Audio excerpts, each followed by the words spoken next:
Hi guys, and welcome to the Gentle History podcast tonight. You arrive just a little too late. A thin layer of ash drifts slowly through the air, settling softly on your shoulders, light as snow but warmer than it should be. You brush it away without thinking, only to notice how quiet everything is. No footsteps, no distant voices, not even the sound of wind. Just a stillness that feels unnatural. You take a slow breath, and there is a faint, bitter taste in the air. It lingers longer than expected. You pause, because something here does not quite make sense, and the more you notice, the clearer it becomes. If you were truly standing here, you would not have time to understand it. You probably would not survive this. So, before you get comfortable, take a moment to like the video and subscribe, but only if you genuinely enjoy what I do here. And don't forget to share your location and local time in the comments. I always enjoy seeing where in the world you're listening from. Now dim the lights, flow straight into the story. The ash floating around you comes from a hearth that never truly rests. In a small home in 1712 America, fire is not decoration. It is survival. It cooks supper, dries socks, heats, wash water, hardens soap, scares away dampness, and occasionally attempts to burn the entire house down just to keep everyone humble. You stand inside a narrow wooden cabin where nearly every surface smells faintly of smoke. The walls are darkened by years of soot. A single candle flickers near a rough table scarred by knives and hot pans. Somewhere in the room, damp wool hangs drying beside the fire, carrying that unmistakable scent of wet sheep and effort. And despite all this, despite the smoke and mud and livestock wandering dangerously close to the doorway, people here care deeply about cleanliness. Not cleanliness in the modern sense, of course. No lavender-scented disinfectant wipes. No steaming shower with 12 shampoo options promising emotional transformation. No cheerful plumbing hidden behind painted walls. Just water, labour, ash, soap, cloth, and determination. You move closer to a wash basin resting on a stool near the hearth. It is simple, chipped, and half filled with cloudy water. A scrap of rough soap sits beside it like a tiny brick of punishment. The smell rising from it is sharp and unpleasant, somewhere between burnt fat and wet stone. A commonly accepted historical reality is that many colonial families made soap from animal fat mixed with lye derived from wood ashes, which means the same fire warming your toes also contributes directly to the substance stripping dirt from your hands. Cozy, in its own aggressive way. The woman nearest the basin dips a cloth into the water and wipes her youngest child's face with swift efficiency. The child squirms dramatically, as children have apparently done since the dawn of civilization. Some things never change. Historians continue to debate how often ordinary colonists performed full body washing, because surviving records vary wildly between regions, seasons, and social classes. Some diaries suggest regular washing of hands and faces. Others imply that a complete bath was an event approached with the caution of a military campaign. You can understand why. Heating enough water for bathing means hauling it first. Every bucket must come from a stream, pump, or well. Then it must be carried home through mud, snow, rain, or blazing summer heat. Then boiled, then poured carefully into a tub that may or may not leak. All for an experience that ends with someone shouting because the water turned cold halfway through. So most daily cleaning happens in pieces.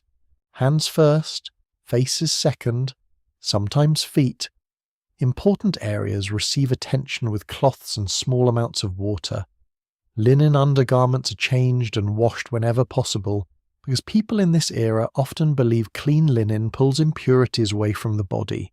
Oddly enough, that idea is not entirely foolish. Fresh linen genuinely helps reduce odour and skin irritation. You notice another detail now. The cabin is small, very small. The entire family eats, sleeps, cooks, washes, and lives within a single crowded room. A chicken mutters somewhere near the door. Boots rest beside blankets. A kettle hisses over the fire. Privacy exists mainly as an optimistic rumour, and yet people still attempt dignity.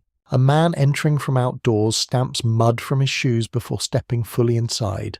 Not perfectly, admittedly. The floor remains suspiciously muddy, but the effort matters. His hands are red from cold wind. He pauses at the basin and washes them carefully before touching food. That tiny ritual tells you something important. Cleanliness in 1712 is not merely about appearance. It connects to morality, discipline, hospitality, and health.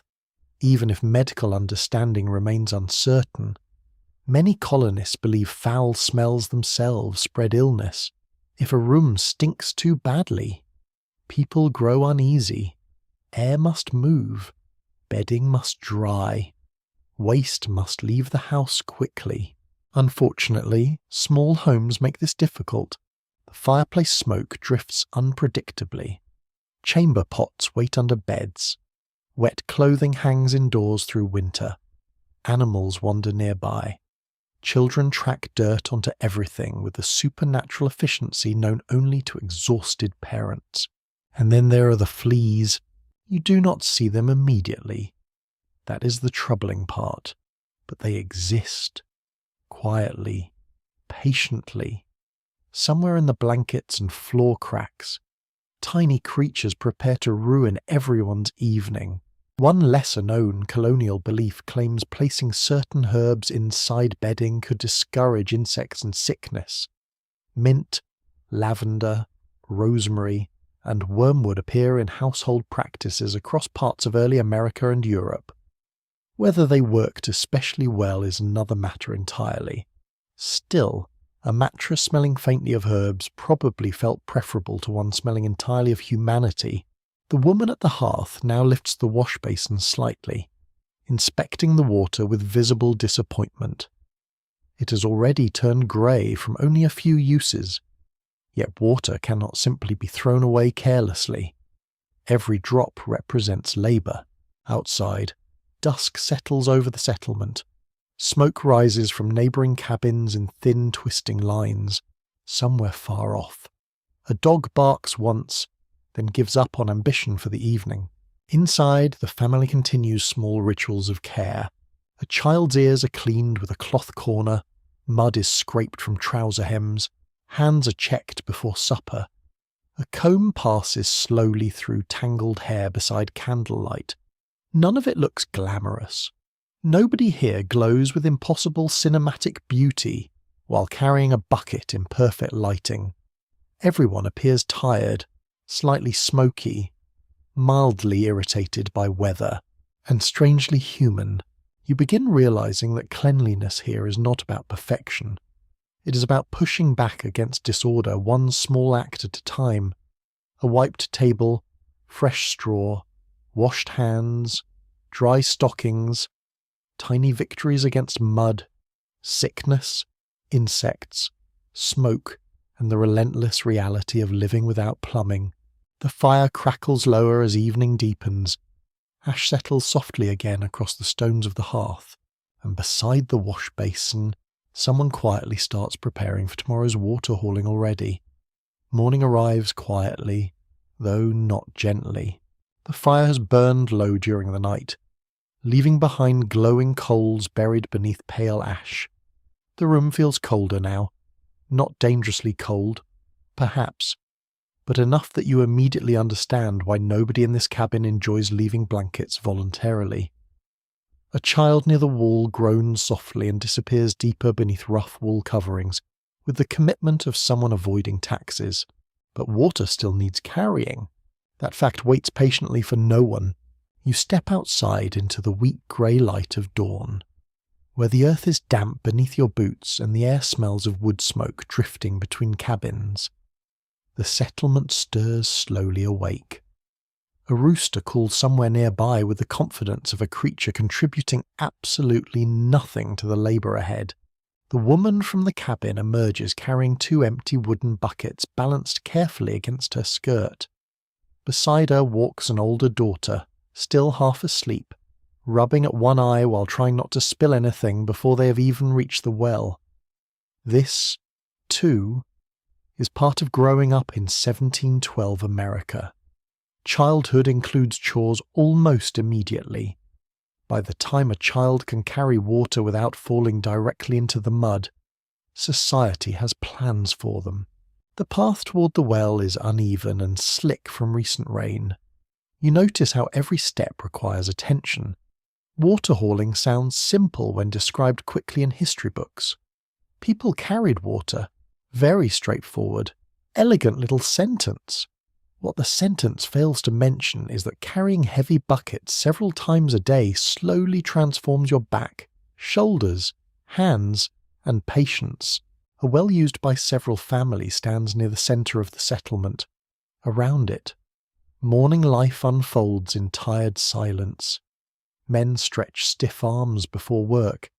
Women exchange brief greetings while lowering buckets into darkness. Children wait with varying levels of misery. The sound reaches you first. Wood creaking, rope sliding, water sloshing below. A widely accepted historical truth is that most colonial homes lack direct indoor water access entirely. Families depended on wells, streams, springs, rain barrels, or nearby rivers, which means every act of washing begins long before anyone actually touches water. First comes transportation, then heating, then rationing. The daughter beside you leans carefully over the well opening as her mother draws up a full bucket. Her small hands immediately tense around the handle.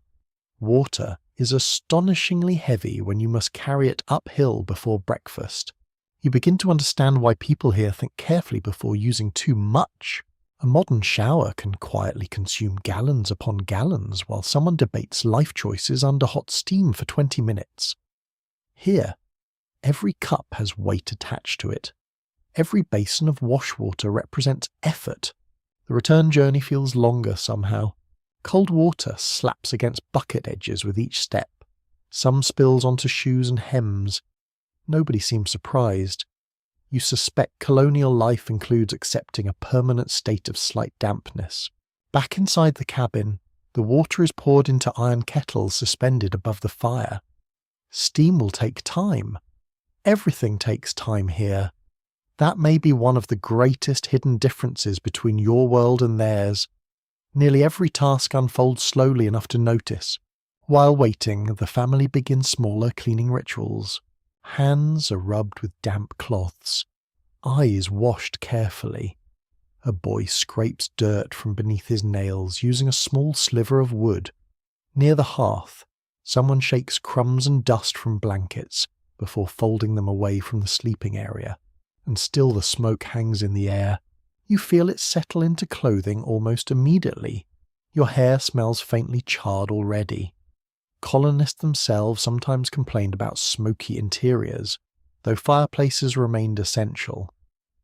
Historians still dispute exactly how much long-term respiratory illness early settlers suffered from indoor smoke exposure, because surviving medical records remain incomplete and frustratingly vague. One thing is certain, though: everything absorbs the smell. Clothes, bedding, curtains, hair, skin. A traveller entering a colonial cabin could probably identify the household's fuel source simply by inhaling near the doorway. The kettle finally begins whispering softly over the fire. Warm water is mixed carefully with cooler water inside the basin. Not too hot, not too wasteful. The mother tests it with practiced fingers before allowing the younger children near it. You notice another important detail now. The cleanest water is used first by those considered most vulnerable or respectable. Babies, guests, sometimes fathers returning from labour. By the end, the basin becomes cloudy enough to inspire concern from anyone possessing eyes. There is an old story repeated in later centuries about people being so filthy they lost babies in bathwater. The phrase "don't throw the baby out with the bathwater" is often connected to this image. Scholars continue debating whether families truly bathed in such absurdly filthy sequence, or whether later writers exaggerated the practice for comedic effect. Still, Watching this basin darken steadily does not entirely eliminate the possibility. Outside again, another family passes carrying water suspended from a shoulder pole. Their movements are steady, practiced, rhythmic. You realize people here structure entire days around physical repetition. Haul water, chop wood, wash linen, scrub pots, repeat tomorrow forever. Yet there are moments of strange beauty hidden inside it. Steam curling upward in cold morning air, sunlight reflecting across bucket surfaces, the smell of heated pine from fresh split wood, the quiet satisfaction of finely washing soot from your fingertips after hours near the hearth. A quirky colonial tidbit survives from some settlements where people believed certain nearby springs possessed special healing qualities.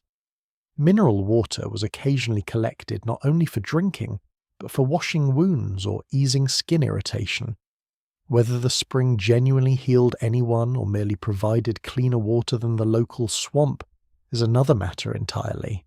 The daughter now carries a smaller basin toward the table where breakfast waits. Before eating, each child washes hands again, not perfectly. One boy wipes suspiciously muddy fingers on his trousers afterward, effectively undoing civilization itself in a single motion. His mother notices immediately. The look she gives him could curdle milk at 50 feet. You sense cleanliness here exists partly because disorder threatens constantly. Mud creeps indoors. Ash drifts from the hearth. Livestock wander nearby. Water stagnates if ignored. Laundry moulds. Buckets crack. Wells freeze in winter. Everything slides naturally toward dirt unless somebody fights against it daily. The fire brightens as more wood is added. Morning fully settles over the cabin now. Faces appear cleaner, hands warmer. The basin sits nearby, cooling slowly after its hard-earned service. And already, before noon has even arrived, someone reaches for the empty buckets again. The basin sits in the centre of the table now like a quiet little warning. Its surface reflects firelight in trembling patterns, while family members gather round one by one, sleeves rolled, faces sleepy, hair still flattened from rough bedding. Outside, daylight has strengthened, though the cabin remains dim beneath smoke-stained rafters. The smell of damp wool lingers stubbornly near the hearth. You notice the towel first. There is only one. It hangs beside the basin, already slightly grey despite being considered freshly washed. The cloth itself is coarse enough to remove not only water, but possibly several layers of personality. A child reaches for it reluctantly after washing his face. His older sister immediately complains that he used the cleaner side. Entire diplomatic incidents have likely begun with less tension. A mainstream historical reality often overlooked today is that many colonial households owned relatively few textiles. Towels, linens, shirts, and undergarments required immense labour to produce and maintain. Cloth had value. Every scrap mattered, which means sharing happened constantly, whether anyone enjoyed it or not. You watch the morning washing continue in sequence. Father first today, perhaps because he already returned from checking animals, then the younger children, then the older daughter. Last comes the mother herself, moving quickly as if her own comfort naturally belongs at the bottom of the list. The water clouds further each time someone dips a cloth into it. Nobody comments. This is simply life. You kneel slightly closer to the basin and realise something else modern people rarely consider. Most washing here is partial, strategic, focused on visible or vulnerable areas, hands, face, neck, occasionally feet. A complete soaking of the entire body requires conditions that ordinary daily life rarely provides. Instead, colonists rely heavily on maintaining clothing and linen. Fresh undergarments matter enormously. Linen shifts absorb sweat and oils from the skin beneath heavier outer garments. Washing the body directly may happen less frequently than changing and cleaning these layers. In some households, the cleanliness of linen becomes almost symbolic. proof of order and discipline even when daily life remains muddy beyond description. A little boy near the table sneezes suddenly into the communal towel with astonishing confidence. Silence follows. The mother closes her eyes briefly in the universal expression of exhausted parenting. Apparently, even in 1712, civilization hangs by a thread. The towel is turned around. Life continues. A curious historical tidbit survives from certain European traditions carried into colonial America, where people believed sleeping in unwashed nightcaps or dirty linen could encourage nightmares, fevers, or bad spirits. Whether these fears emerge from genuine hygiene concerns or simple human dislike of greasy fabric remains wonderfully unclear. The fire pops sharply beside you. Across the room, another basin waits containing cooler water intended for rinsing smaller items. A comb rests nearby. You notice family members cleaning themselves in stages throughout the day rather than all at once. Someone washes hands after feeding animals. Someone wipes smoke from their face after tending the hearth. Someone cleans mud from stockings before supper. Cleanliness becomes a rhythm instead of a single event. And because space is limited, everything happens publicly. That may feel stranger than the dirt itself. You're standing inside a world with very little privacy.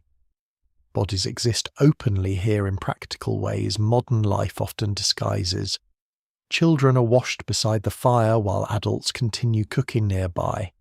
Hair is combed while someone repairs boots. Feet dry near the hearth while stew simmers. Daily existence overlaps constantly. Yet embarrassment still exists. You see it in the older daughter turning slightly away while splashing water onto her neck, in the father stepping outside briefly to spit after cleaning his teeth with a cloth, in the mother adjusting clothing carefully before washing herself last. Dignity survives even in crowded rooms. Historians still argue how different social classes approached personal washing in colonial America, because wealthy households left more written records than poorer families. A prosperous merchant in Boston might own imported soap, extra linens, and even a dedicated washing room. Meanwhile, frontier families often balance cleanliness against sheer exhaustion and limited resources, but nearly everyone shared one common enemy: smell. You begin noticing how attentive people are to odour. Smoke odour, sweat odour, stagnant water odour, spoiled food odour. Air quality matters deeply in homes where windows stay closed through cold weather, and entire families sleep within a few feet of one another. The mother now scatters dried herbs lightly into a corner near bedding. Lavender, perhaps. Or rosemary. Something sharp and green-smelling rises briefly through the smoke-heavy air. It does not completely remove the scent of humanity. Nothing could, but it helps. You imagine how overwhelming certain cabins must have smelled during harsh winters. Wet boots drying beside fires, wool blankets, cooking fat, smoke, animals nearby, chamber pots waiting through the night, human breath trapped indoors for hours, and yet people adapted astonishingly well. The human nose, mercifully, learns surrender faster than pride does. A younger child now splashes too enthusiastically while washing, sending droplets across the table. His sister recoils as if personally attacked by the ocean itself. Their father laughs quietly. For a moment the cabin softens. That may be another hidden truth of cleanliness here. These routines are not merely chores. They are moments when families gather, talk, complain, tease, and observe one another closely.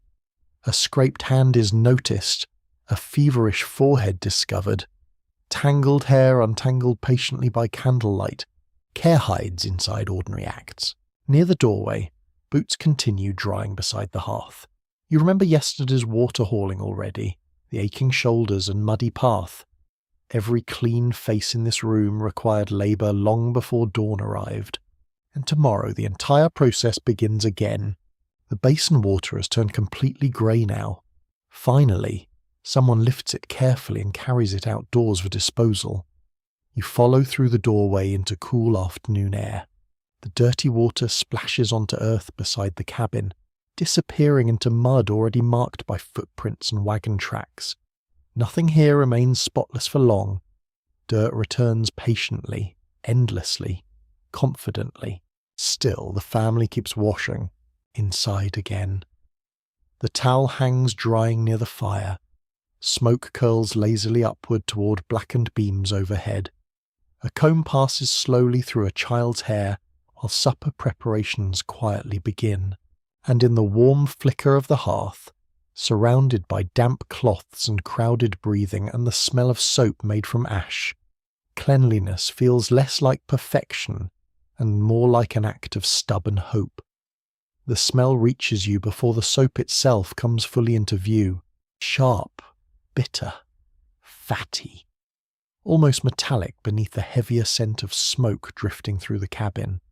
Near the hearth, an iron pot bubbles slowly over the fire while a woman stirs its contents with cautious patience and the emotional exhaustion of someone who knows one careless splash could ruin her entire week, possibly her skin as well. You edge closer carefully. Inside the pot, rendered animal fat swirls together with lye water made from wood ashes. The mixture thickens gradually as heat rises beneath it. Soap making in 1712 is not delicate work. It is chemistry performed by practical people who would laugh suspiciously at the word chemistry. The fire snaps loudly. Steam and oily smoke drift upward into rafters already stained black from years of cooking and winter fires. Nearby, children have been instructed very firmly not to touch anything. Judging from their expressions, this warning has only increased the temptation. One firmly established detail from colonial life is that homemade soap remained a household necessity for most families. Imported soap existed, especially in wealthier towns, but ordinary settlers often produced their own using leftover grease, ashes, and labour-intensive boiling methods. Nothing was wasted. Bacon grease from supper eventually became tomorrow's hand soap. Civilization is beautiful sometimes. You notice the woman testing the mixture carefully with a wooden spoon. Her hands already look roughened from years of scrubbing clothes, hauling water, tending fires, and winter weather. The skin around her knuckles is cracked pale from cold. Cleanliness here demands sacrifice from the people creating it. The older daughter brings another container of strained ash water from outside. Rainwater has been poured slowly through hardwood ashes to produce lye strong enough to strip grease from fabric and dirt from skin. Unfortunately, it can also strip comfort, happiness, and several layers of dignity if mixed poorly. A neighbour once described strong homemade soap as capable of taking hide off a mule. That may have been exaggeration, though perhaps not by much. You sit near the hearth while the mixture thickens further. The room grows warmer now, humid with steam and smoke. Sweat gathers beneath heavy clothing despite cold weather outside. Ironically, making soap is itself filthy work. A lesser-known colonial custom involves saving tiny leftover soap scraps throughout the year instead of discarding them. Families pressed fragments together into larger lumps because producing fresh soap required too much effort to waste even small pieces. Somewhere in history there is almost certainly an exhausted parent glaring at a child for dropping soap into mud after 3 days of labour. The mother now pours part of the hot mixture into shallow wooden moulds lined beside the wall.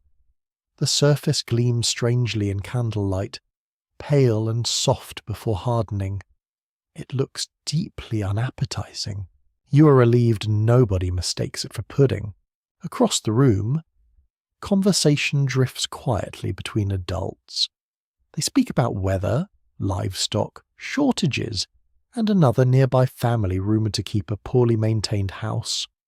That catches your attention immediately, because cleanliness is social here. People notice. A cabin with foul odours, stained linen, or neglected children quickly earns judgment from neighbours. Not necessarily fair judgment. Of course, poverty, sickness, injury, or harsh winters could overwhelm any household. Still, colonial communities often connected outward cleanliness with morality and discipline. Researchers continue debating how strongly early Americans linked physical cleanliness with religious virtue. Though sermons and diaries from the period suggest many colonists believed orderly homes reflected orderly souls, dirt itself was not sinful exactly, but visible neglect raised uncomfortable questions. You glance down at your own boots, now dusted with ash from the hearth. No one escapes entirely. The children nearby begin scraping cooled soap residue from an older pot using bits of cloth. Their expression suggests this chore ranks somewhere below tooth extraction in overall popularity. One boy complains about the smell so dramatically you suspect he may one day pursue theatre. His grandmother barely looks up before replying that smelling clean matters more than smelling pleasant. An unexpectedly profound sentence. Honestly, outside, late afternoon light fades slowly beyond frost-clouded windows. The cabin glows warmer now from firelight reflecting across hanging pots and damp laundry. A kettle simmers quietly nearby while fresh soap cools along the wall, and still the smoke lingers. You remember the wash basin from earlier sections, the shared towel, the muddy paths to the well. Soap alone solves nothing.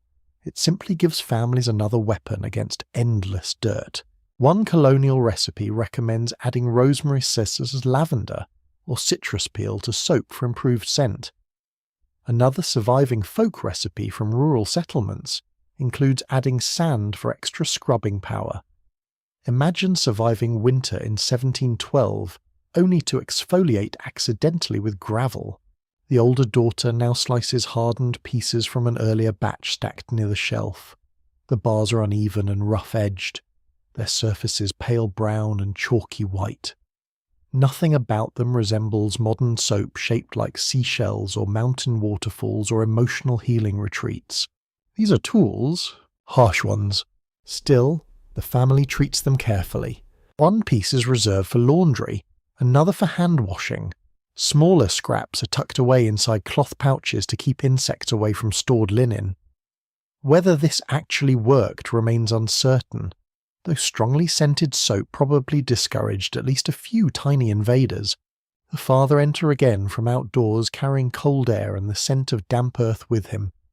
Before touching supper preparations, he pauses beside the basin and scrubs his hands with fresh soap. The water clouds instantly with soot and grime from labour. For a moment you simply watch. The ritual feels strangely familiar despite the centuries between you. Wash before eating. Wash after work. Keep the children clean enough. Try not to let the house smell too terrible. Human beings repeat these small acts endlessly across history, even when circumstances change completely. The grandmother now wraps several cooled soap bars inside scraps of linen for storage. Her movements are slow and practiced. She's likely done this hundreds of times before, perhaps thousands. Outside, darkness settles over the settlement. Smoke rises into the cold evening sky from dozens of chimneys somewhere nearby. Another family probably stirs another pot of soap over another fire while children complain with equal determination. Back inside, the newly hardened bars rest beside the wash basin waiting for tomorrow's dirt, tomorrow's sweat, tomorrow's muddy boots and smoke-stained fingers. And beside the firelight, amid ashen steam and rough-handed labour, cleanliness continues taking shape one stubborn batch at a time.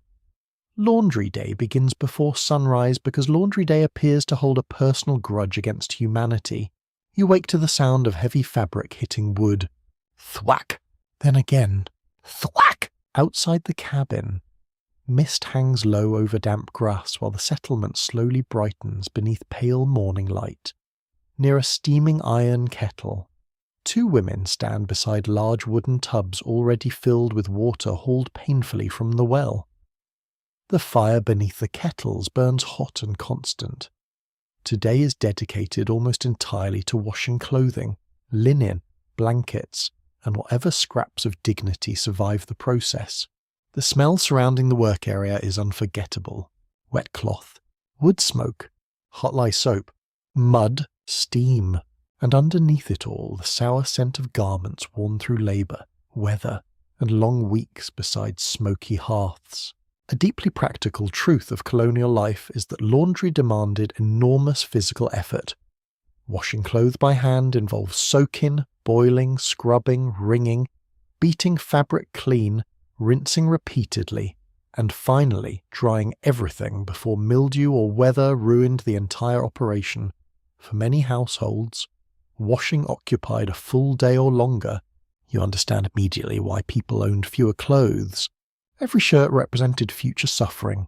One woman kneels beside a tub scrubbing linen against a ridged wooden board while steam curls around her sleeves. Her hands move with astonishing speed despite the cold water splashing constantly against reddened skin. Nearby, another woman stirs boiling cloth with a long wooden stick to avoid scalding herself directly. A child attempts helping for approximately 40 seconds before becoming distracted by a frog near the water barrel. History remains wonderfully consistent. You move closer to the steaming tubs. Soap foam gathers along the surface while darker streaks spread through the water beneath.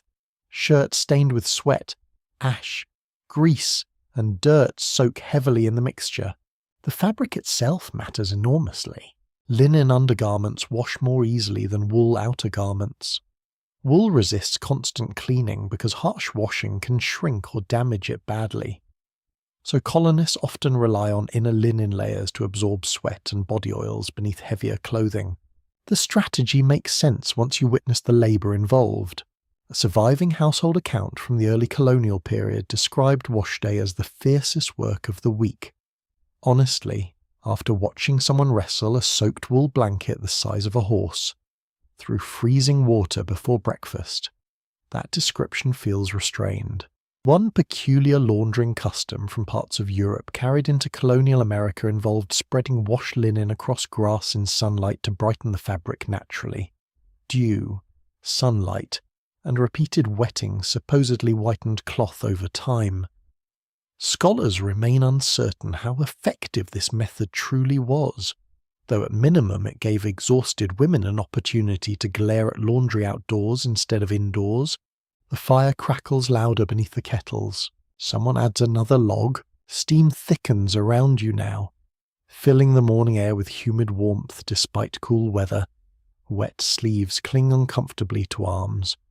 Every movement produces another splash, another creak of strained fabric, another tired sigh. And still there is more washing waiting.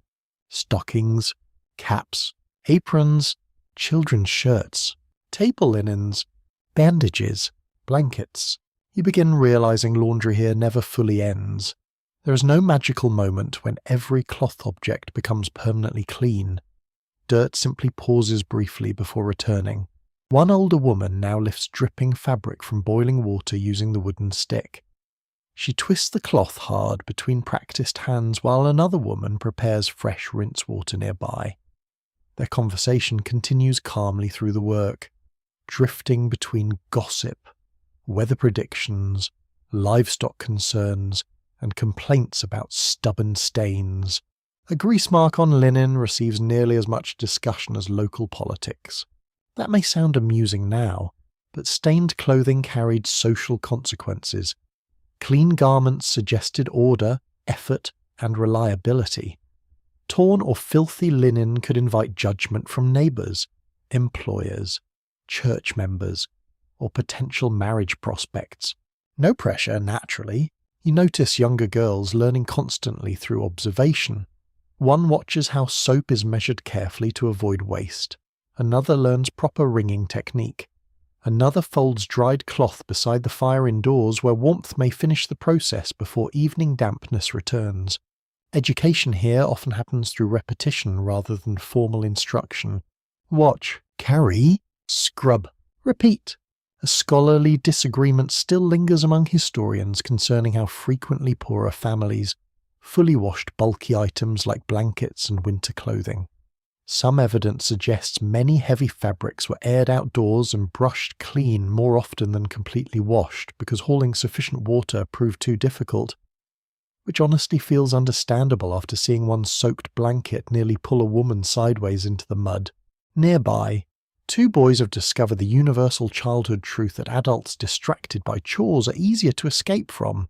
They are now splashing each other near the rinse barrel with criminal enthusiasm. Their mother notices immediately. Silence falls. One glance from her restores order more efficiently than military command. The smell of clean linen begins slowly replacing the sour odour of dirty fabric around the work area. It is subtle, but noticeable. Fresh cloth drying in cool air carries a crisp scent almost impossible to describe properly. Less perfume, more absence. The absence of smoke, sweat, grease, and dampness. You suddenly understand why freshly washed bedding felt luxurious in this world. Inside the cabin later, lines of damp laundry hang near the hearth where heat may finish drying them overnight. Shirts sway gently above sleeping areas. Steam still clings faintly to the room. The firelight flickers through hanging cloth like lantern light through sails. Everything feels crowded, yet strangely comforting. A younger child buries their face briefly against a clean linen shirt before it is folded away. Even here, after endless hauling and scrubbing and boiling, people appreciate the simple pleasure of something finally smelling fresh. Outside, the washwater dumped onto the earth has turned the ground slick and dark beside the cabin. Soap bubbles slide slowly through mud. The women stretch aching backs while gathering empty tubs for storage. Their work consumed nearly the entire day. Tomorrow, naturally, everyone will wear the clothes again and begin ruining them immediately. The fire settles lower as evening deepens. Damp sleeves dry beside the hearth. Someone yawns softly near the hanging laundry. And all around you, in warm cloth and rising steam and tired hands rubbed raw from scrubbing, cleanliness feels earned in a way modern life rarely remembers. Night settles slowly over the cabin, bringing colder air and quieter voices. The laundry hanging near the hearth has nearly dried now. Shadows move gently across the walls as firelight flickers beneath hanging shirts and stockings. Supper dishes have been stacked aside. Children drift towards sleep beneath blankets carrying faint traces of smoke and clean linen. And somewhere under one of the beds sits a chamber pot waiting patiently like a deeply unpleasant insurance policy. You notice it only after someone reaches for it. A small ceramic pot, simple and practical, tucked partly into darkness near the wall. Nothing about it appears dramatic, yet it quietly solves one major problem of colonial life. Nobody wants to walk outside at midnight during winter, especially not after hearing suspicious noises near the tree line 15 minutes earlier. A firmly documented feature of daily life in early American homes was the widespread use of chamber pots indoors, particularly during nighttime hours or severe weather. Outhouses existed in some settlements, though many were simple structures and not always positioned conveniently close to the home. On freezing nights, practicality defeated romance very quickly. The father stirs the fire lower while the youngest child sleeps against his mother's shoulder. Outside, wind brushes softly against the cabin walls. The darkness beyond the windows looks complete now, heavy and endless. You can understand why few people volunteered for nighttime walks. Still, chamber pots created their own problems. Smell. For one, you notice how carefully the family manages airflow even in cold weather. The door opens briefly now and then. Ashes are cleared. Waste is removed promptly in the morning. Fresh straw sometimes scatters across damp ground near entrances. People here may lack modern plumbing, but they are not unaware of odour. Far from it. Many households believed stale or foul air encouraged sickness. Long before germ theory emerged, communities often associated bad smells with disease itself. The exact science remained mistaken, but the instinct toward ventilation and cleanliness occasionally helped anyway. The grandmother now mutters disapprovingly about a neighbouring family rumoured to leave waste buckets indoors too long. The judgment in her voice could strip bark from trees. Cleanliness once again becomes social currency, A curious colonial superstition from certain rural communities warned against emptying chamber pots after dark, because evil spirits supposedly lingered near doorways at night. Whether people genuinely feared supernatural consequences or simply preferred avoiding icy midnight accidents remains delightfully uncertain. Honestly, both explanations feel reasonable.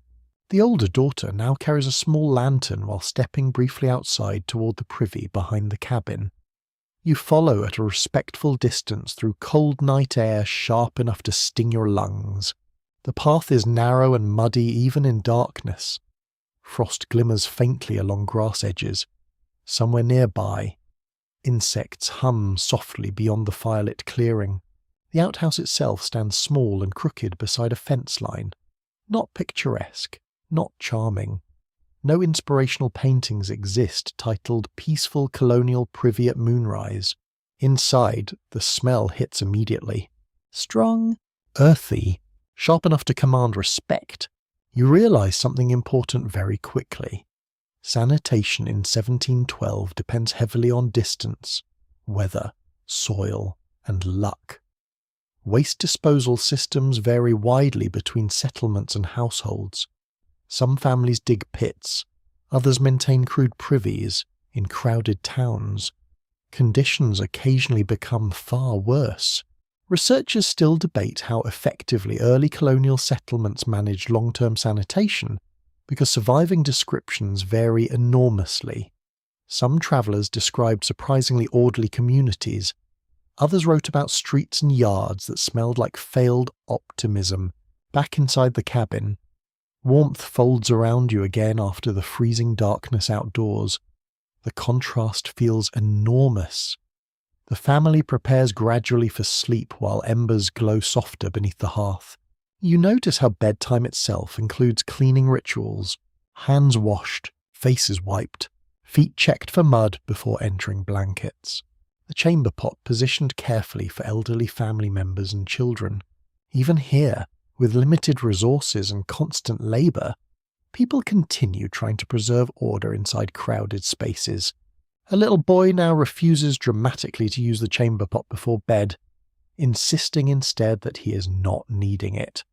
His mother responds with a weary expression of someone who has heard lies professionally for years. 5 minutes later, he changes his mind. History remains deeply reassuring in moments like this. The grandmother adds dried herbs to the fire briefly, releasing sharp aromatic smoke into the room. Juniper, perhaps, or sage. The scent mingles with wood smoke and warm wool beneath the low ceiling. Certain colonial households believed strongly scented herbs helped purify indoor air. Medical understanding wandered in strange directions sometimes, yet the desire for fresh-smelling rooms feels completely familiar. You settle closer to the fading warmth of the hearth while conversation softens around you. A chair creaks. Someone coughs quietly beneath blankets. Wind brushes against the shutters. Near the wall, the chamber pot waits silently in shadow. Practical and unavoidable. Modern people often imagine history in grand scenes involving battles, speeches, or famous men posing dramatically while ignoring basic bodily realities. But real life happens closer to this. Tired families negotiating cold floors at midnight while hoping nobody knocks over anything embarrassing. The older daughter now slips beneath blankets after returning from outside. Her hands remain cold from the trip. She holds them briefly toward the fire before sleep overtakes her. Around the cabin, small systems of cleanliness and survival continue working together. Ash removed before it spreads, waste carried away at dawn, water boiled, cloths washed, fresh straw scattered when needed. Nothing glamorous, nothing effortless. Yet without these ordinary habits, disease and discomfort would overrun homes astonishingly fast. The fire dims further. Outside, darkness deepens around the settlement while privies and pathways disappear into blackness beyond the cabins. Inside, the family breathes softly beneath heavy blankets carrying faint traces of soap and smoke, and tucked quietly beneath the bed, beside boots drying from yesterday's mud. The humble chamber pot waits faithfully for another long colonial night. Winter changes everything. The same cabin that smelled merely smoky in autumn now feels sealed tight against a world determined to freeze every living thing inside it. Frost clings to the window edges in delicate white veins. Wind presses softly against the walls all night long, searching patiently for cracks. And somewhere near the hearth sits a wooden bathing tub that nobody particularly wants to use. You understand why immediately. The room itself is cold except near the fire. Water must be hauled through snow or icy mud, then heated slowly over several hours, then carried carefully into the tub without spilling precious warmth onto the floorboards. All this effort leads finally to the deeply questionable reward of removing your clothes in January beside a drafty wall. The father eyes the tub with visible suspicion. Honestly, you support him completely. A broadly accepted reality of colonial life is that full-body bathing happened less frequently during cold seasons, especially among ordinary families living in small homes. Spot cleaning remained common, but complete immersion in water required time, fuel, labour, and courage bordering on mythological. The mother kneels beside the hearth, adding more wood to the fire while kettles simmer steadily overhead. Steam drifts upward into smoky rafters. The younger children whisper excitedly nearby because bathing day creates chaos, entertainment, and opportunities for dramatic complaints. One little boy already insists the water is too hot despite not touching it yet. A true professional, you move closer to the tub itself. It is round, wooden, slightly warped from repeated use. Towels wait nearby, warming beside the fire. Fresh linen has been laid out carefully on a stool. There is ceremony to this. Preparation matters because heat disappears quickly. Outside, snow falls in slow, silent flakes over the settlement. The paths between cabins have become narrow, frozen tracks edged by dirty ice. Somewhere a dog barks once before deciding weather itself has become unreasonable. Inside, the family debates bathing order. Children first, naturally. Then perhaps the grandmother because she feels cold easily. Adults last. A surviving belief from parts of colonial America warned that entering hot water too suddenly during winter could weaken the body or invite illness. Medical theories of the era often viewed health through balances of heat, cold, moisture, and air. Sudden temperature changes worried many people deeply. To be fair, standing naked in freezing air after leaving warm water genuinely sounds like an excellent way to regret every decision leading to this moment. Scholars remain divided over how widespread fear of bathing truly became in early America, because attitudes differed dramatically between communities, climates, and cultural backgrounds. Some settlers washed regularly when conditions allowed. Others approached immersion with caution bordering on religious distrust. The youngest child now gets lowered carefully into the tub with a shriek loud enough to alarm nearby wildlife. The water is warm. The child simply enjoys theatrical suffering. Laughter spreads softly around the room while soap and cloths begin their work. Dirt lifts from small hands and muddy ankles. Hair is rinsed using bowls dipped carefully from the tub itself. Every movement conserves water. You notice how quickly the room changes once bathing begins. Steam gathers heavily in the air. Windows fog. The smell of warmed soap mingles with wet wood and smoke. For a little while, the cabin almost feels softer. A curious colonial remedy from certain settlements involved adding herbs or even warmed beer to bath water for supposed health benefits. Whether this improved hygiene or merely made people smell like disappointed taverns remains difficult to determine. The grandmother sits nearest the fire waiting her turn while rubbing warmth slowly back into stiff fingers. Her expression suggests she remembers many winters exactly like this one. Years measured partly through weather and labour. Nearby, the father checks the door twice for drafts before finally surrendering to the inevitable reality that he too will eventually need washing. You admire his resistance anyway.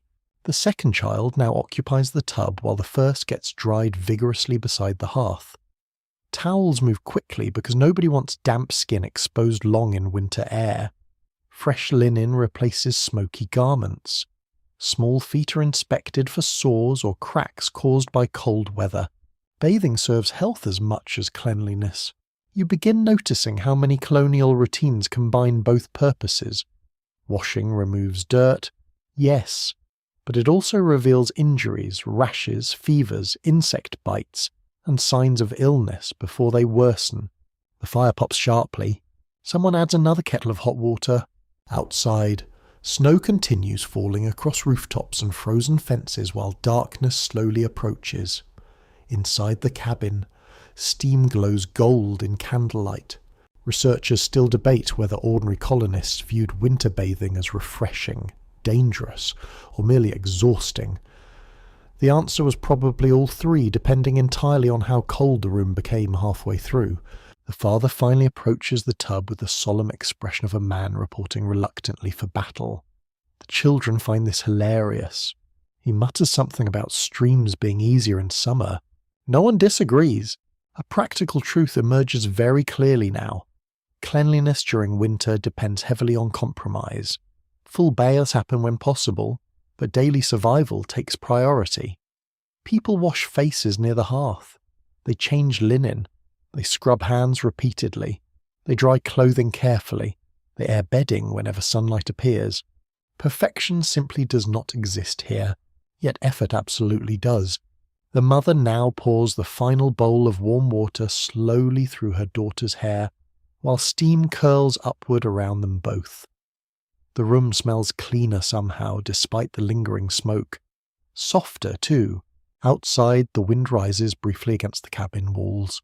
Inside, everyone gathers closer to the hearth afterward, wrapped in warmed blankets and fresh linen while damp hair dries slowly in firelight. Faces glow pink from heat and cold together. The wooden tub sits nearly empty now beside scattered towels and cooling water. Tomorrow it will return to storage against the wall where it spends most of its life waiting patiently for another exhausting winter ritual. And around the fire, among steam and snow and weary satisfaction, cleanliness feels less like luxury than a temporary victory borrowed carefully from the cold. By morning, the bathing tub has disappeared again. The cabin returns to its ordinary rhythm of smoke, damp boots, simmering kettles, and half-finished chores waiting near every wall. Yet traces of yesterday remain. Hair smells faintly cleaner. Fresh linen hangs beside the hearth. The air carries a sharper herbal scent than usual. Someone has been making remedies. You notice bundles hanging from ceiling beams first. Sage, mint, rosemary, dried lavender tied carefully with scraps of cloth. Near the window sits a small crock filled with vinegar steeped alongside herbs and pine needles. The smell drifting from it could clear a room faster than an argument about inheritance. A well-documented part of colonial household life involved the widespread use of herbal rinses, vinegars, and folk remedies intended to freshen skin, clean wounds, discourage insects, or protect against illness. Without modern medicine or commercial hygiene products, families relied heavily on local plants, inherited traditions, and whatever recipes had survived long enough to sound convincing, which, to be fair, is how humanity has approached medicine for most of history. The grandmother crushes dried mint between her fingers while explaining to the children that certain herbs keep foulness away. Whether she means odours, sickness, or evil influences remains slightly unclear. Possibly all three. You sit near the hearth while water warms slowly for another day of washing. Outside, sunlight filters weakly through bare winter branches. The settlement appears quieter this morning, wrapped in frost and chimney smoke. Inside, remedies continue taking shape. A cloth soaked in vinegar water wipes down the table surface. Pine branches are scattered briefly near bedding. One child receives onion juice rubbed onto a cracked hand with the solemn seriousness of ancient ritual. The child looks betrayed by civilization itself. An unusual colonial practice recorded in some settlements involved carrying small sachets of herbs or flowers inside clothing to mask unpleasant smells and supposedly ward off disease. Strong fragrances were often considered protective, because many people believed illness travelled through corrupted air. You cannot entirely blame them. After spending days inside smoky cabins beside chamber pots and damp laundry, everyone probably welcomed anything resembling freshness. The mother now prepares a rinse for hair using rosemary and boiled water. Steam rises gently from the bowl while the older daughter sits beside the fire waiting with visible reluctance. Combing alone already hurts enough. Adding strongly scented liquid apparently feels suspicious. You sympathise deeply. Still, hair care matters here. Long hair tangles easily beneath caps and scarves. Smoke clings to it. Grease builds slowly over time. Without bottled shampoo or endless hot water, colonists relied on brushing, combing, herbal rinses, and occasional soap washing to manage cleanliness. Some households even used powdered starch or fine clay to absorb oils near the scalp. Imagine waking before dawn in 1712 only to sprinkle powder into your hair, while hoping no one mistakes you for rising bread dough. The grandmother pours the rosemary rinse carefully through the girl's hair, while another family member works a comb through the strands. The room fills gradually with sharp green fragrance that briefly overpowers the usual smoke and wool. For a moment the cabin smells almost elegant. Almost. A continuing scholarly disagreement centres on how effective many colonial herbal remedies truly were. Some herbs likely offered mild antiseptic or insect-repelling qualities. Others probably succeeded mainly by making people feel cleaner, calmer, or less helpless against illness, which honestly still describes half the wellness industry today. The fire crackles softly. A kettle hums. Someone slices dried apples nearby while the youngest child attempts secretly feeding rosemary to the dog. The dog declines with dignity. You begin noticing that cleanliness in this world involves far more than simply removing dirt. It includes scent, atmosphere, comfort, and emotional reassurance. A house smelling sharply of herbs feels healthier even if nobody fully understands why. And sometimes those instincts accidentally work. Vinegar water may help clean surfaces. Certain herbs genuinely discourage insects. Fresh air reduces dampness and mould. Regular washing prevents sores and infection. Colonial medicine often wandered through superstition before occasionally stumbling into useful habits by accident. One peculiar folk belief claimed hanging onions near sleeping areas protected families from sickness carried through bad air. Another recommended rubbing garlic or vinegar onto the body during outbreaks of disease. Whether neighbours appreciated these aromas is not recorded, though one suspects social visits declined dramatically. Near the hearth, the mother now scrubs a child's hands using coarse soap before applying goose fat to dry cracked skin afterward. Winter air punishes exposed hands relentlessly. Knuckles split, fingertips roughen, nails break. Cleanliness itself sometimes damages the body here. Soap strips oils harshly from skin. Cold water stings. Repeated washing during winter creates painful cracks that must then be softened with grease. Salves, or herbal mixtures. You watch the routine quietly. Wash, dry, soothe, repeat tomorrow. Outside, another woman passes the cabin carrying bundles of fresh pine branches gathered from nearby woods.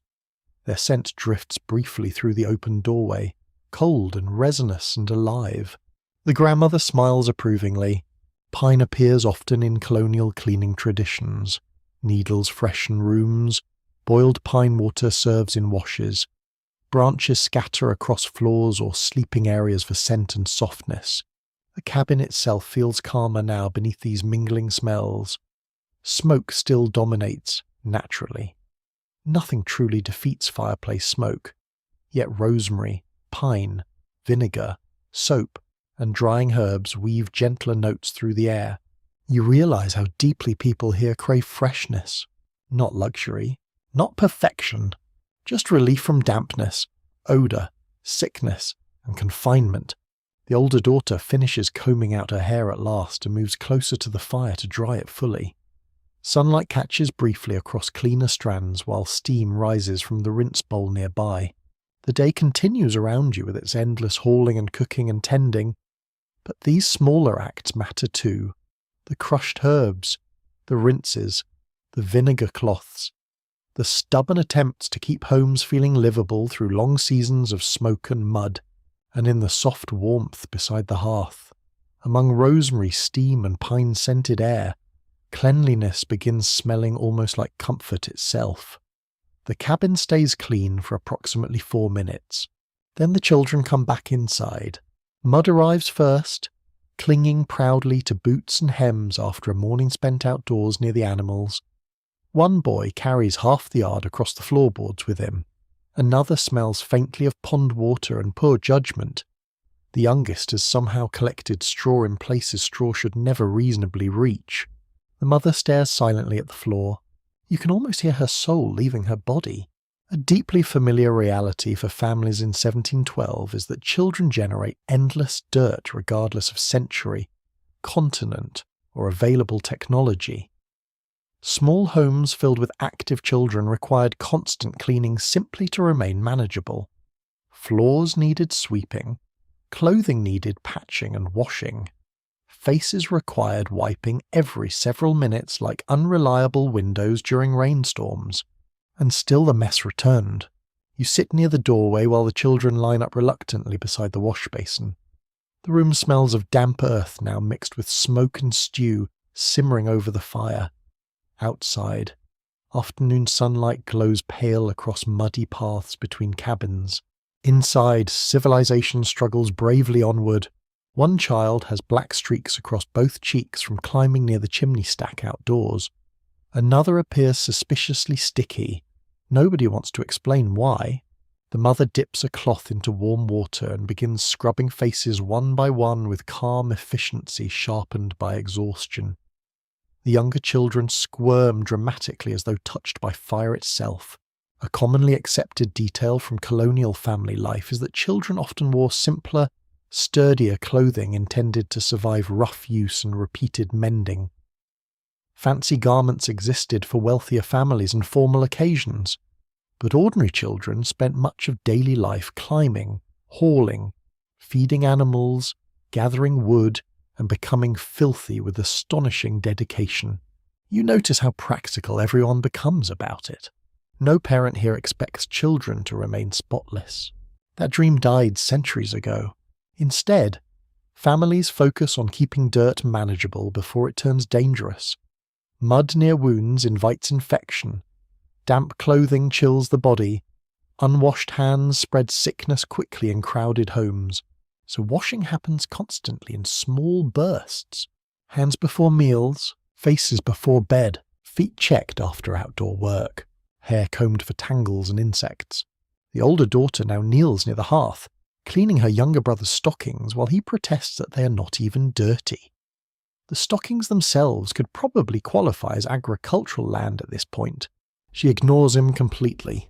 A charming but slightly alarming folk practice from some colonial communities involved threatening particularly messy children with stories about dust spirits or household goblins who supposedly punished laziness and filth. Parents across history apparently understood the strategic value of mild psychological warfare. The fire crackles lower as evening approaches. One child coughs softly after running through cold air too long. Immediately the grandmother checks his forehead with weathered fingers, while the mother dries his boots closer to the hearth. Small signs matter in this world. A cough ignored too long could become something frightening during harsh seasons. Researchers still disagree about how much childhood illness colonial families connected directly to cleanliness versus weather, morality, or divine will. Yet practical habits clearly developed over time. Keep bedding dry, wash cuts, air out blankets, remove waste quickly, clean children before sleep. Experience teaches lessons even when science remains uncertain. You watch the mother now untangle her youngest daughter's hair beside candlelight. Tiny twigs and bits of straw fall onto her lap one after another like evidence from a woodland investigation. The child nearly falls asleep sitting upright during the process. Life here exhausts everyone physically. That may explain part of the challenge surrounding cleanliness. After hauling water, cooking meals, chopping wood, feeding animals, mending clothing, and surviving winter weather.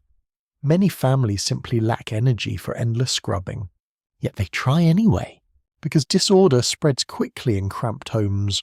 You glance toward the corner where damp boots wait drying beside the fire. Nearby, muddy clothing hangs from pegs while cleaner linen remains folded carefully farther from the smoke. Space itself becomes part of hygiene. Dirty things separated from cleaner things whenever possible. The dog wanders through the room, now carrying mysterious outdoor smells and looking entirely too pleased with itself. One child hugs it immediately despite obvious parental concern. Honestly, the dog probably contributes less mud than the children overall. A surviving colonial anecdote tells of mothers checking children's ears and fingernails before church gatherings because visible dirt reflected poorly on the entire household. Imagine being publicly judged in 1712 because your child lost an argument with a puddle. Near the table, supper begins quietly while hands receive another washing before anyone touches food. You notice how repetitive these routines feel now. Washy, wipe, sweep, dry, repeat forever. But repetition creates stability. In a world filled with sickness, weather, smoke, and hard labour, small routines reassure people that some things remain controllable. Even if the floor becomes muddy again tomorrow, tonight it gets swept clean before bed. The older daughter finishes patching a tear in her brother's sleeve while he leans half asleep against the bench. Dirt stains remain faintly visible despite washing. Some marks never disappear entirely.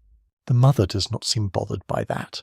Perfect cleanliness belongs to wealthy fantasies and fairy stories. Functional cleanliness matters more here. Warm children, dry feet, clean enough hands, fresh enough bedding, enough orders to keep illness and misery from fully taking over. Outside, darkness settles slowly across the settlement. Smoke drifts upward from neighbouring cabins, while somewhere distant another mother probably scrubs another child beside another fire with equal determination. Inside, the family gathers closer to the hearth as cold creeps around the windows again.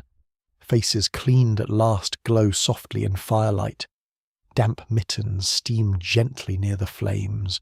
And around you, amid muddy boots and sleepy children, and the endless quiet battle against dirt, cleanliness feels less like winning and more like refusing to surrender.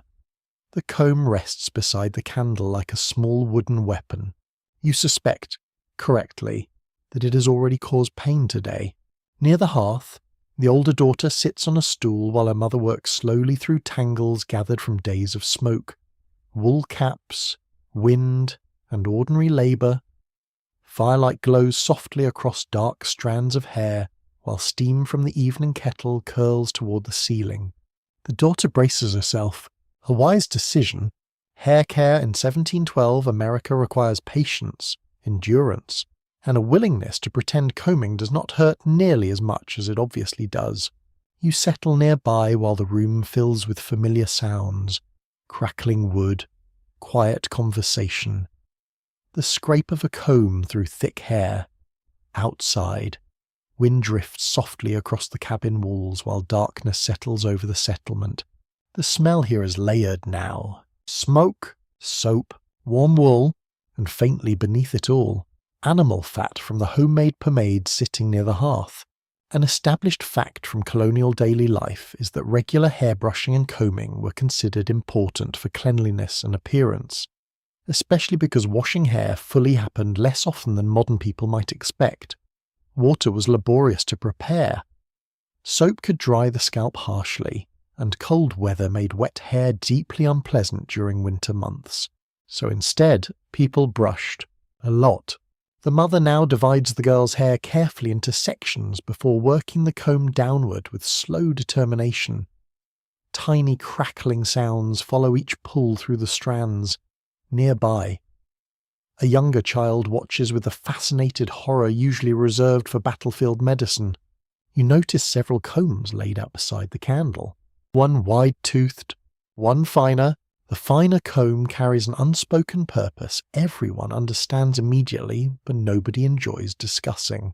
Lice, tiny enemies of civilization.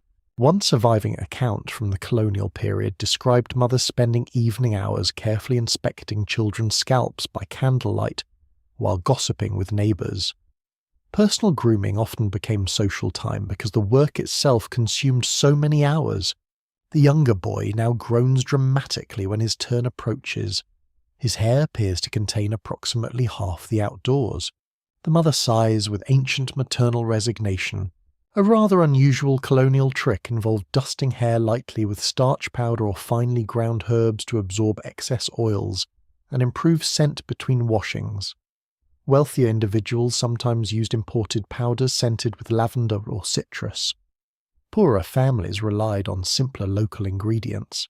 Either way, everyone ended up vaguely resembling pastries by candlelight. The grandmother now warms a tiny amount of animal fat mixed with herbs between her palms before smoothing it carefully over dry hair ends. The smell is earthy but not entirely unpleasant. You realise something important here. Hair itself carried meaning. Clean, orderly hair suggested discipline and respectability. Tangled or neglected hair implied sickness, poverty, laziness, or hardship. Even in rough frontier conditions, people noticed appearances closely. Researchers continued discussing how much European beauty standards shaped grooming habits in colonial America, particularly among wealthier settlers attempting to imitate fashionable styles from England and France. Powdered wigs, scented oils, and elaborate hairstyles certainly existed in larger towns. Out here, however, practicality usually wins. Nobody has time to construct architectural wonders on their head before hauling water at dawn. The father now sits near the fire, rubbing his beard thoughtfully while sharpening a razor blade against leather. You immediately become nervous on his behalf. Shaving without modern equipment requires courage, or optimism, possibly both. Straight razors existed widely during the colonial period, and many men shaved regularly when circumstances allowed. Some preferred trimmed beards, others remained scruffier during harsh winters or busy labour seasons. Warm water, soap lather, and steady hands mattered enormously. The father tests the blade carefully with his thumb. The room falls suspiciously quiet. A child whispers that he cut himself last time. The father pretends not to hear. Nearby, the mother continues working patiently through another knot in her daughter's hair. The girl winces but remains still. Outside, snow taps softly against the shutters now, faint and rhythmic. The cabin feels warm despite the weather.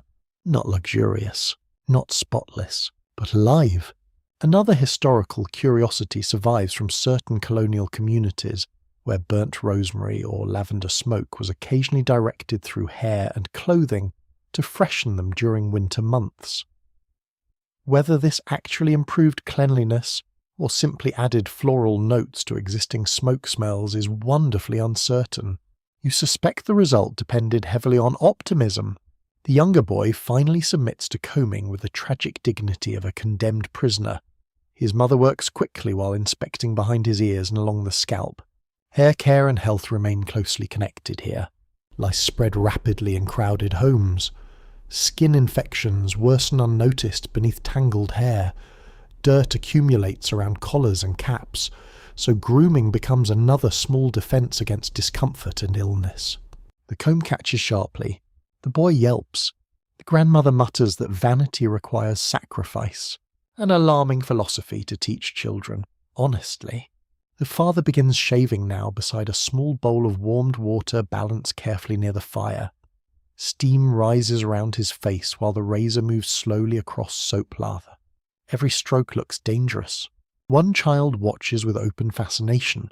Another wisely looks away. You begin understanding how much patience daily grooming required before modern convenience. No electric lights, no heated bathrooms, no endless mirrors and bottled products promising spiritual rebirth through cucumber extracts. Just water hauled from a well, soap made from ashes, a comb, a razor, and enough determination to face another week of smoke, mud, and weather. The older daughter's hair now hangs smoother and cleaner in the firelight. Her mother braids it carefully before bed while the room quiets around them. Outside, wind continues brushing softly through the dark settlement. Inside, combs rest again beside the candle, their work finally finished for the evening, and near the fading warmth of the hearth, among braids and razor blades and the smell of rosemary smoke drifting gently upward. Cleanliness feels almost like a form of endurance passed lovingly from hand to hand. The morning begins with scraping sounds. Not dramatic scraping, nothing murderous, just the quiet, determined noise of someone rubbing a cloth against their teeth beside the fire before breakfast. You open your eyes to dim grey light filtering through the cabin windows while the father stands near the hearth, holding a small rag wrapped around one finger. Beside him rests a tiny bowl containing coarse salt mixed with crushed mint leaves. This, for the moment, is dentistry. The smell drifting from the bowl is surprisingly sharp and clean beneath the usual smoke of the room. Nearby, another family member chews thoughtfully on the end of a thin twig until its fibres spread into a rough brush shape. A historically grounded detail from colonial America is that people absolutely attempted to clean their teeth, though methods varied wildly depending on wealth, region, and available materials.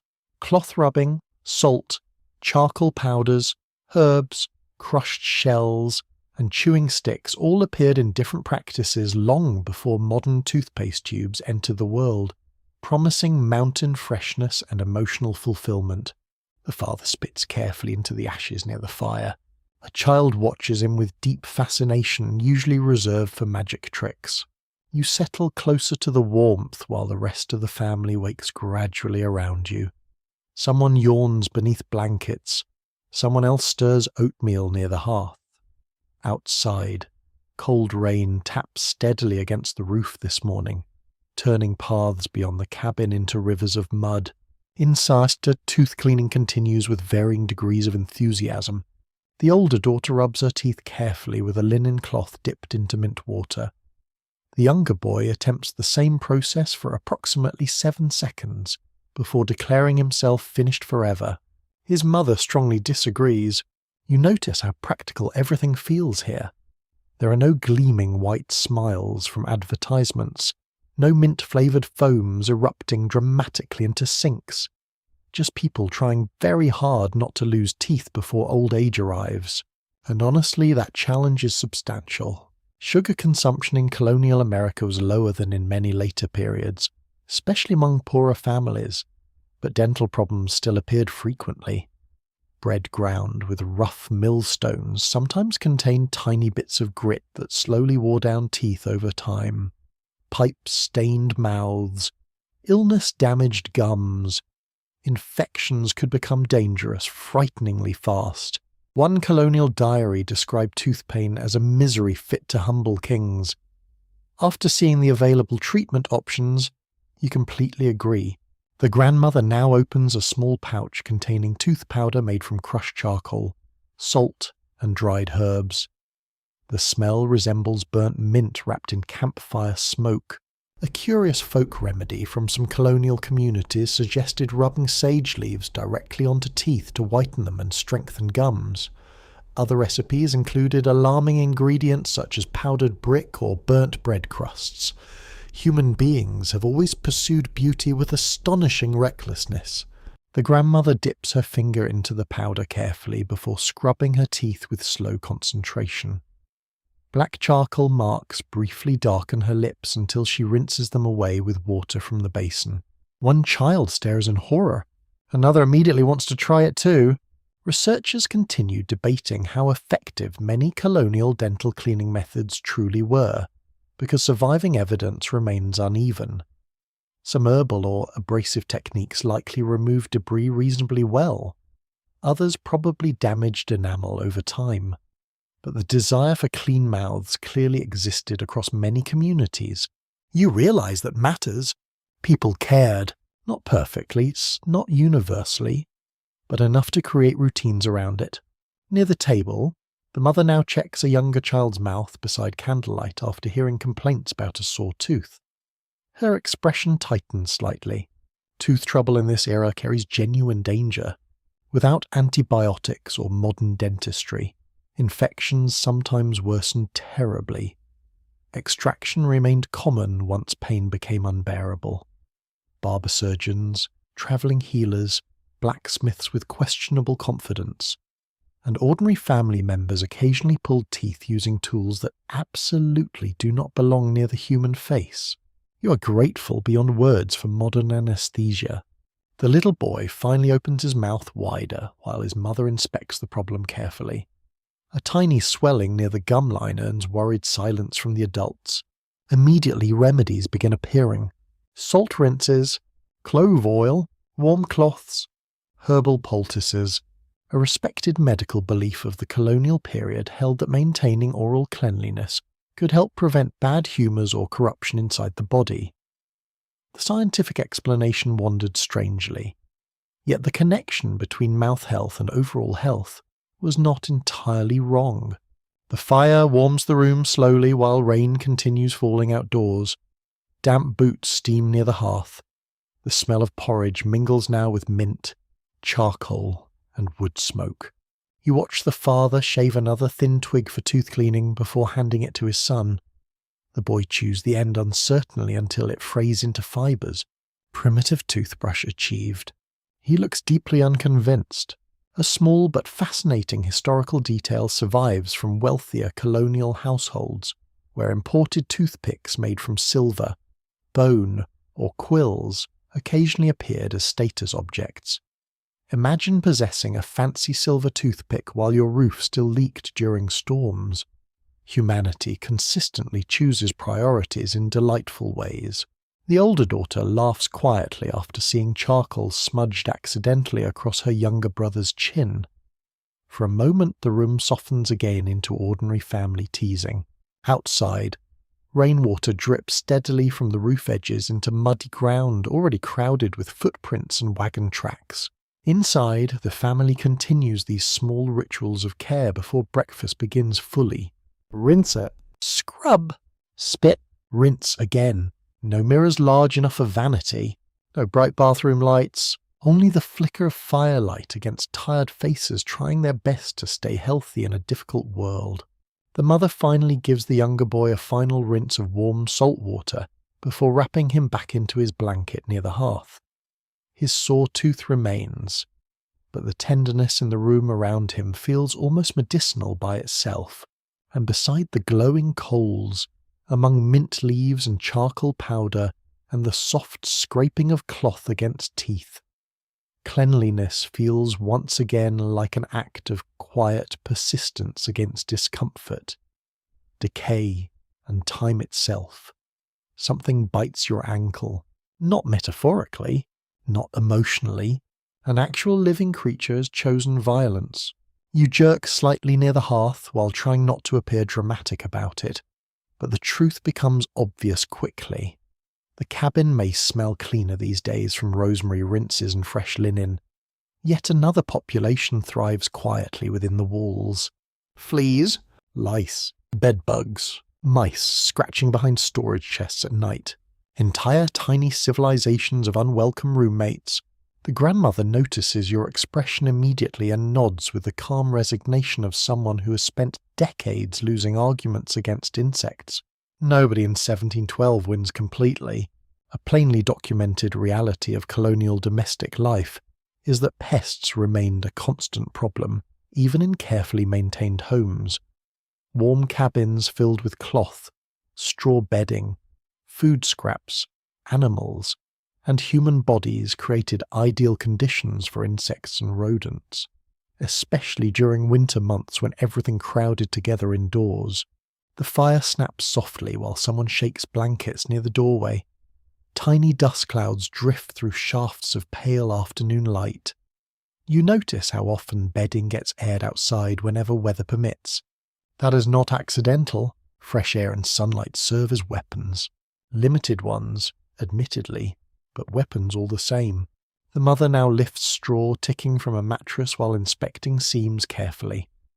Her fingers move with quick, practiced precision. Nearby, the older daughter heats water for washing linens while muttering darkly about bites along her wrists. A surviving colonial saying warned that a warm bed belongs first to the bugs. Comforting thought before sleep. Really, you crouch beside the hearth while the family wages quiet war against tiny enemies hidden through the cabin. A pot of water simmers steadily. Blankets hang outdoors over a fence despite cold weather. Combs rest beside candlelight waiting for another inspection later tonight. The smell inside the room changes gradually as bedding gets moved around. Dust, old straw, smoke, sharp soap, and faintly underneath, the dry earthy scent of wooden walls warmed by years of fire. One child suddenly announces finding a flea on his stocking, with the triumphant horror of someone discovering buried treasure made entirely of disappointment. The younger children gather round instantly. This turns out to be a mistake. The mother orders everyone back from the blanket pile before the insects decide. Expanding territories sounds exciting. An intriguing historical detail from several colonial communities involves people using strongly scented herbs such as pennyroyal, lavender, wormwood, or cedar shavings inside mattresses and clothing storage areas to discourage pests. Some of these plants genuinely repel insects to a degree. Others mainly created the comforting illusion that someone was fighting back successfully. To be fair, morale matters in war. The father now returns carrying fresh straw for mattress stuffing while snow drifts lightly outside the doorway behind him. Old bedding materials are replaced whenever possible, because damp or dirty straw quickly becomes miserable. You realise how closely cleanliness and comfort intertwine here. A fresh mattress does not merely smell better, it sleeps warmer, feels softer, carries fewer bites, possibly fewer nightmares too. Academic discussions continue over how severe pest infestations truly became in average colonial homes, because surviving records often understate ordinary discomforts.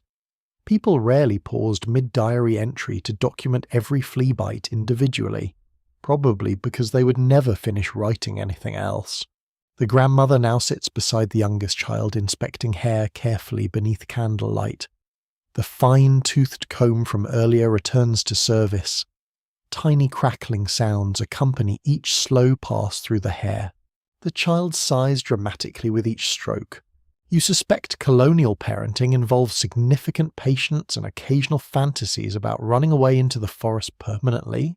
Outside, the blankets hanging across the fence flutter in cold wind beneath grey skies. Sunlight appears briefly through clouds before fading again. Even weak winter light helps dry bedding and discourage dampness. Dampness itself is another enemy here. Wet cloth moulds. Wet straw rots. Wet walls smell foul. Everything in colonial life seems engaged in endless conflict against moisture.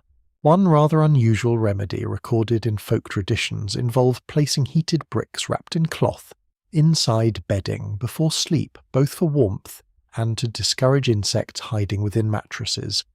Imagine climbing into bed hoping for comfort and accidentally discovering fire instead. The younger boy now scratches absent-mindedly at his ankle during supper. His grandmother taps his hand away immediately before examining the bite. People notice these things constantly. Scratching too much suggests fleas. Persistent itching suggests lice. Mysterious bites invite inspection of bedding, clothing, and hair. The room glows warmly now beneath candlelight while evening settles outside. Yet the family continues small defensive rituals all around you. Boots cleaned before coming indoors.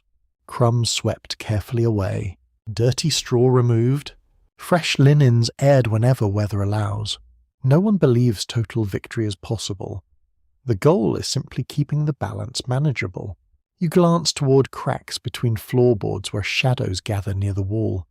Somewhere beneath them, mice probably continue conducting private business operations. A minor colonial household complaint preserved in letters from the era mentions mice nibbling candles, soap, and even stored wigs during winter shortages. Humanity crossed an ocean seeking opportunity only to lose powdered hair pieces to rodents. History remains magnificent. The mother now scatters cedar shavings beneath bedding, while the children settle down near the fire. The scent rises softly through the room, clean and sharp against lingering smoke. For a little while, the cabin feels calmer again. Protected. Not perfectly safe, never that, but cared for. The fire burns lower as night deepens outside. Wind brushes snow gently against the walls while blankets warm gradually beside sleeping bodies. And somewhere beneath the floorboards, behind the walls, and inside the seams of old straw mattresses, tiny invaders continue waiting patiently for darkness, warmth, and the next chance to remind humanity that nature rarely surrenders quietly. The smell reaches the cabin before the traveller does. Not an unbearable smell exactly. More a layered warning carried through damp evening air. Sweat, wet wool, smoke, horse, mud, rainwater left too long in clothing.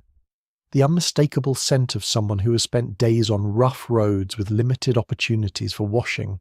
Inside the cabin, conversation quiets slightly as the knock sounds at the door. You notice the reaction immediately. Not fear, not disgust, assessment. The father opens the door cautiously while cold wind slips briefly across the floorboards. The traveller enters with tired eyes and boots thick with mud. Water drips steadily from his cloak onto the threshold, and almost unconsciously, everyone in the room registers how he smells. A strongly supported historical observation is that people in the colonial world paid close attention to odours because smells often carried social and medical meaning. Long before modern germ theory, many communities believed foul air and unpleasant bodily odours were connected to sickness, decay, or moral disorder, which means scent becomes reputation. You settle near the hearth while the traveller warms stiff hands beside the fire. Steam rises slowly from damp clothing. The room itself smells crowded now. Wet leather, smoke, supper stew, drying wool, human fatigue. The grandmother quietly opens the window shutter slightly despite the cold. Fresh air matters. At least everyone believes it does. The traveller apologises softly for his condition and explains that heavy rain flooded the roads south of the settlement. No proper inn for miles, or no chance to dry clothing, no chance to wash. Nobody judges him harshly for that. Circumstances matter. Yet you notice the mother still handing him warm water and a cloth almost immediately after he sits down. A small gesture, a meaningful one. Clean your hands, wipe your face, leave the road outside if possible. One rather strange belief circulated through portions of colonial society, claiming strong, pleasant smells could defend the body against disease. Pomanders, herb bundles, scented vinegars, and perfumed cloths sometimes accompanied travellers during outbreaks of illness.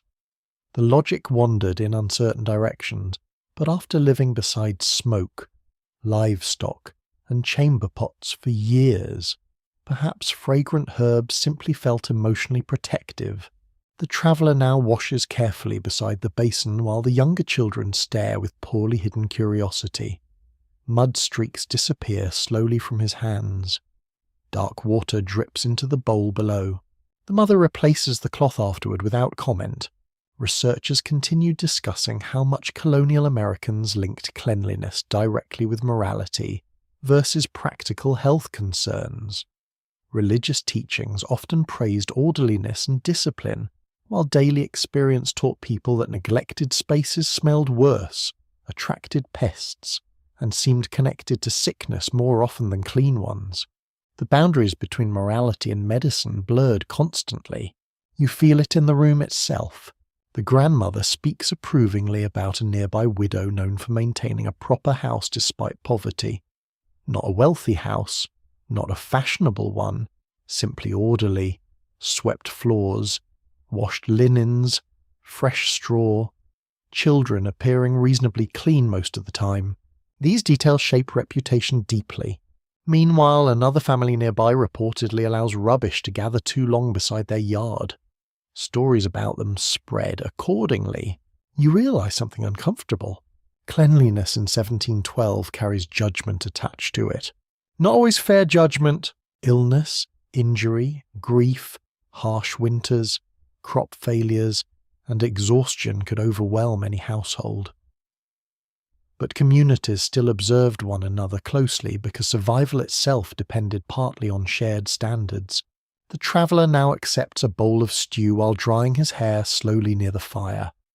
The room smells slightly fresher already after his washing, though rain-soaked wool continues steaming beside the hearth. A surviving anecdote from colonial towns tells of certain churchgoers stuffing scented herbs into gloves or sleeves during crowded gatherings to combat unpleasant odours from packed meeting houses. Entire sermons apparently unfolded beneath clouds of lavender, sweat, wet coats, and suppressed irritation. Human dignity survives in fascinating ways. Outside, darkness thickens over the settlement. Rain taps steadily against the roof while muddy paths dissolve further into slippery trenches. No one leaves the cabin now unless absolutely necessary. Inside, the conversation drifts toward illness spreading recently through another village farther south. Immediately, attention shifts toward air quality again. Open the shutters briefly. Burn more herbs. Keep bedding dry. Wash hands. Air out clothing. The science remains imperfect, but practical instincts emerge through experience nonetheless. The mother now hangs the traveller's cloak nearer the fire while warning him not to sit too close in wet stockings. Cold dampness settling into the body worries everyone here deeply. You notice how often smell guides decisions. Fresh air equals safety. Rotting odours equal danger. Stagnant rooms create unease. Even without microscopes or bacteria theory, people understand that foul conditions usually bring misery eventually.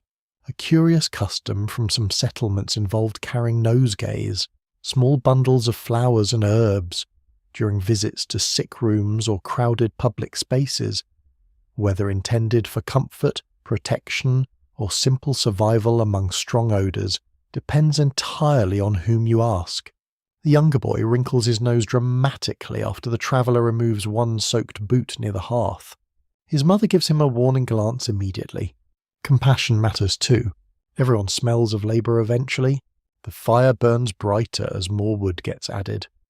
Warmth spreads slowly through the crowded room while steam rises from drying clothes and damp boots.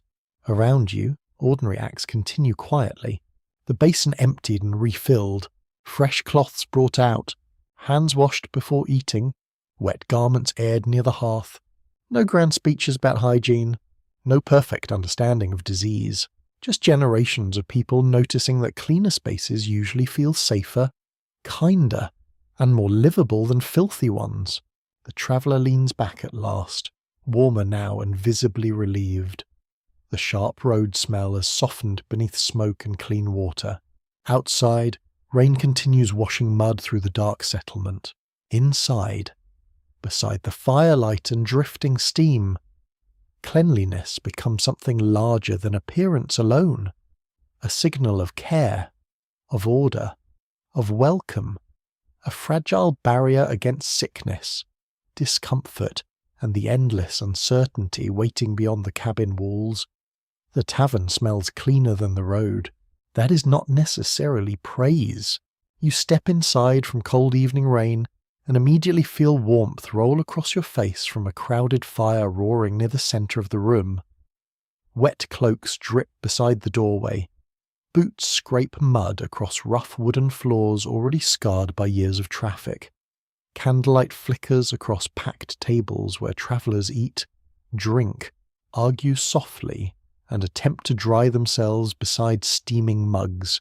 And somewhere in the middle of all this waits a wash basin shared by strangers. You hesitate. Reasonably, a reliably recorded aspect of colonial travel involved the use of communal washing spaces inside taverns and inns. Travellers stopping for the night often clean themselves with limited shared resources such as basins, cloths, pitchers of warmed water, and towels that had experienced more of humanity than anyone should comfortably imagine. The innkeeper's wife carries another bucket toward the basin while muttering about muddy roads and careless guests. Her sleeves remain rolled high from endless labour. You notice her wiping surfaces constantly as though fighting a losing war against dirt one rag at a time. Honestly, she is. The tavern itself buzzes with smells layered heavily together. Smoke, beer, wet horses, cooked onions, rain-soaked wool, soap, human exhaustion. Near the fire, one traveller removes boots while another scrubs his hands vigorously beside the basin before supper. No one comments on the ritual because everyone understands it instinctively. Roads are filthy, hands carry mud, animal waste, grease, and whatever else wagon wheels pass through during long journeys. The basin water darkens steadily throughout the evening. A fascinating little detail from some colonial inns involves offering guests scented waters infused with lavender or rosemary when available, particularly in wealthier establishments.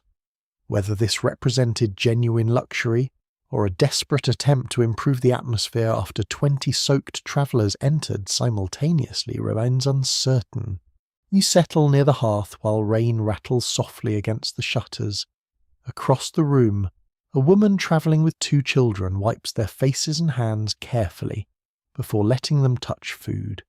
One child protests dramatically until shown the state of his own sleeves. The sleeves win the argument immediately. Travel creates special hygiene problems here. People sleep close together, share blankets, eat with strangers, use crowded privies, handle communal cups, towels and bedding. And unlike modern hotels with private bathrooms and tiny complimentary soaps wrapped like precious jewels, colonial inns often operated through shared necessity. One broad historical understanding is that taverns served as essential social centres throughout colonial America. Travellers, merchants, labourers, officials, and settlers all passed through these spaces, carrying not only news and trade goods, but also dirt, smells, illnesses, and pests from one settlement to another. The innkeeper now tosses fresh straw across a muddy section of floor near the entrance. You have seen this before in smaller homes too. Straw absorbs moisture, softens surfaces, and makes cleaning slightly easier.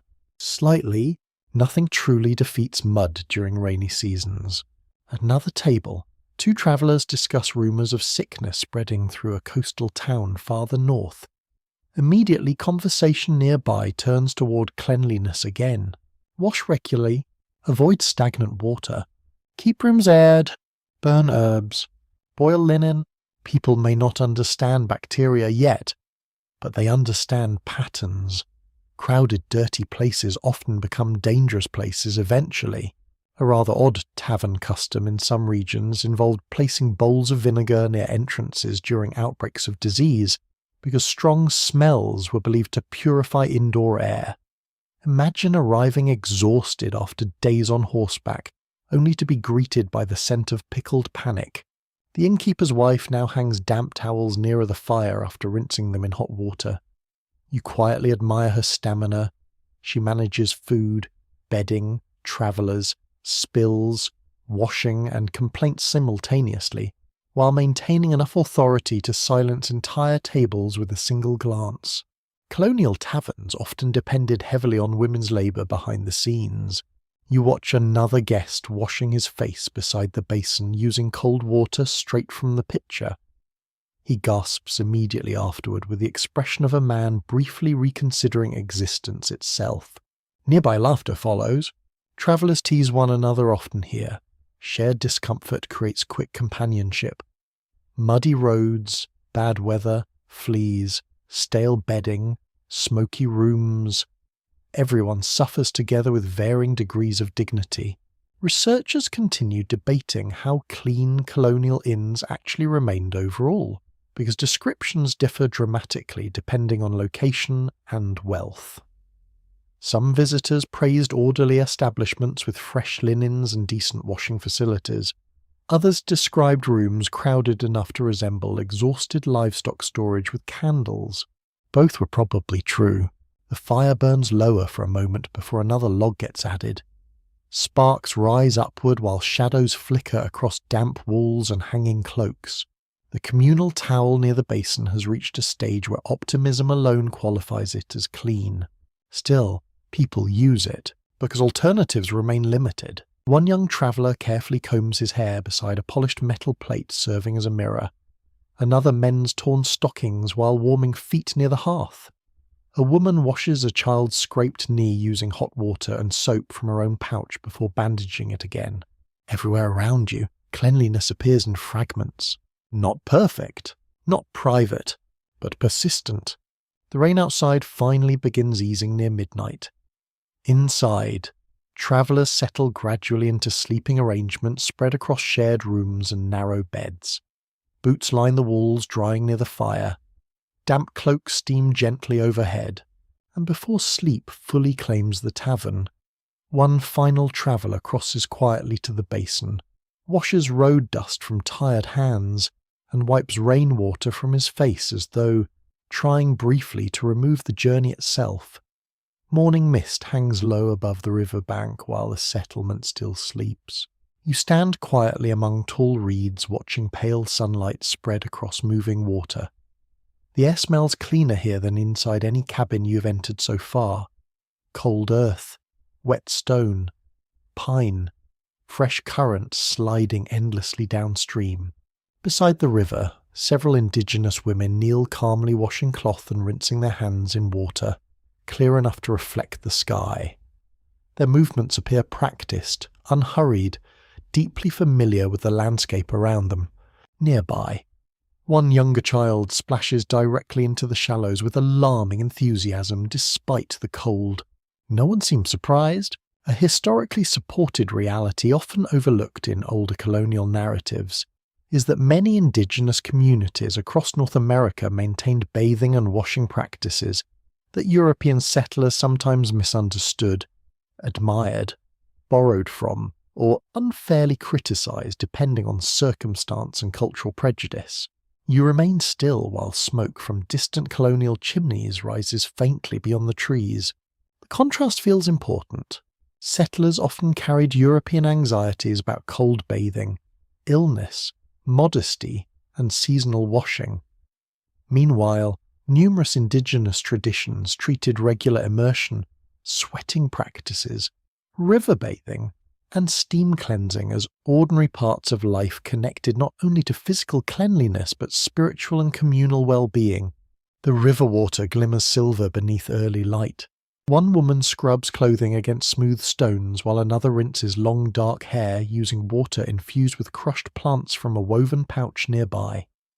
The scent drifting through the air smells green and sharp, almost citrus-like. You realise how much colonial habits depended on inherited fears from Europe. Fear of draughts, fear of cold water, fear of weakened bodies after bathing. Yet here, daily interaction with water appears less anxious. A curious account from certain colonial travellers described indigenous bathing habits with astonishment, particularly during colder months when some native communities continued washing outdoors while bundled European settlers shivered nearby questioning reality itself. The younger child now laughs while splashing water across bare arms despite the morning chill. You suspect colonial parents witnessing this probably experienced emotional collapse. Scholars continue examining how much practical knowledge settlers adopted from indigenous communities regarding hygiene, herbal remedies, seasonal bathing, and environmental health. Evidence suggests exchange absolutely occurred, though many colonial writers later minimized or ignored indigenous influence entirely. You have already seen hints of it.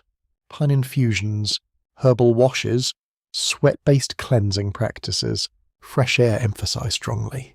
Knowledge travels quietly between cultures even when politics remain hostile. The women near the river continue working while sunlight strengthens slowly across the water.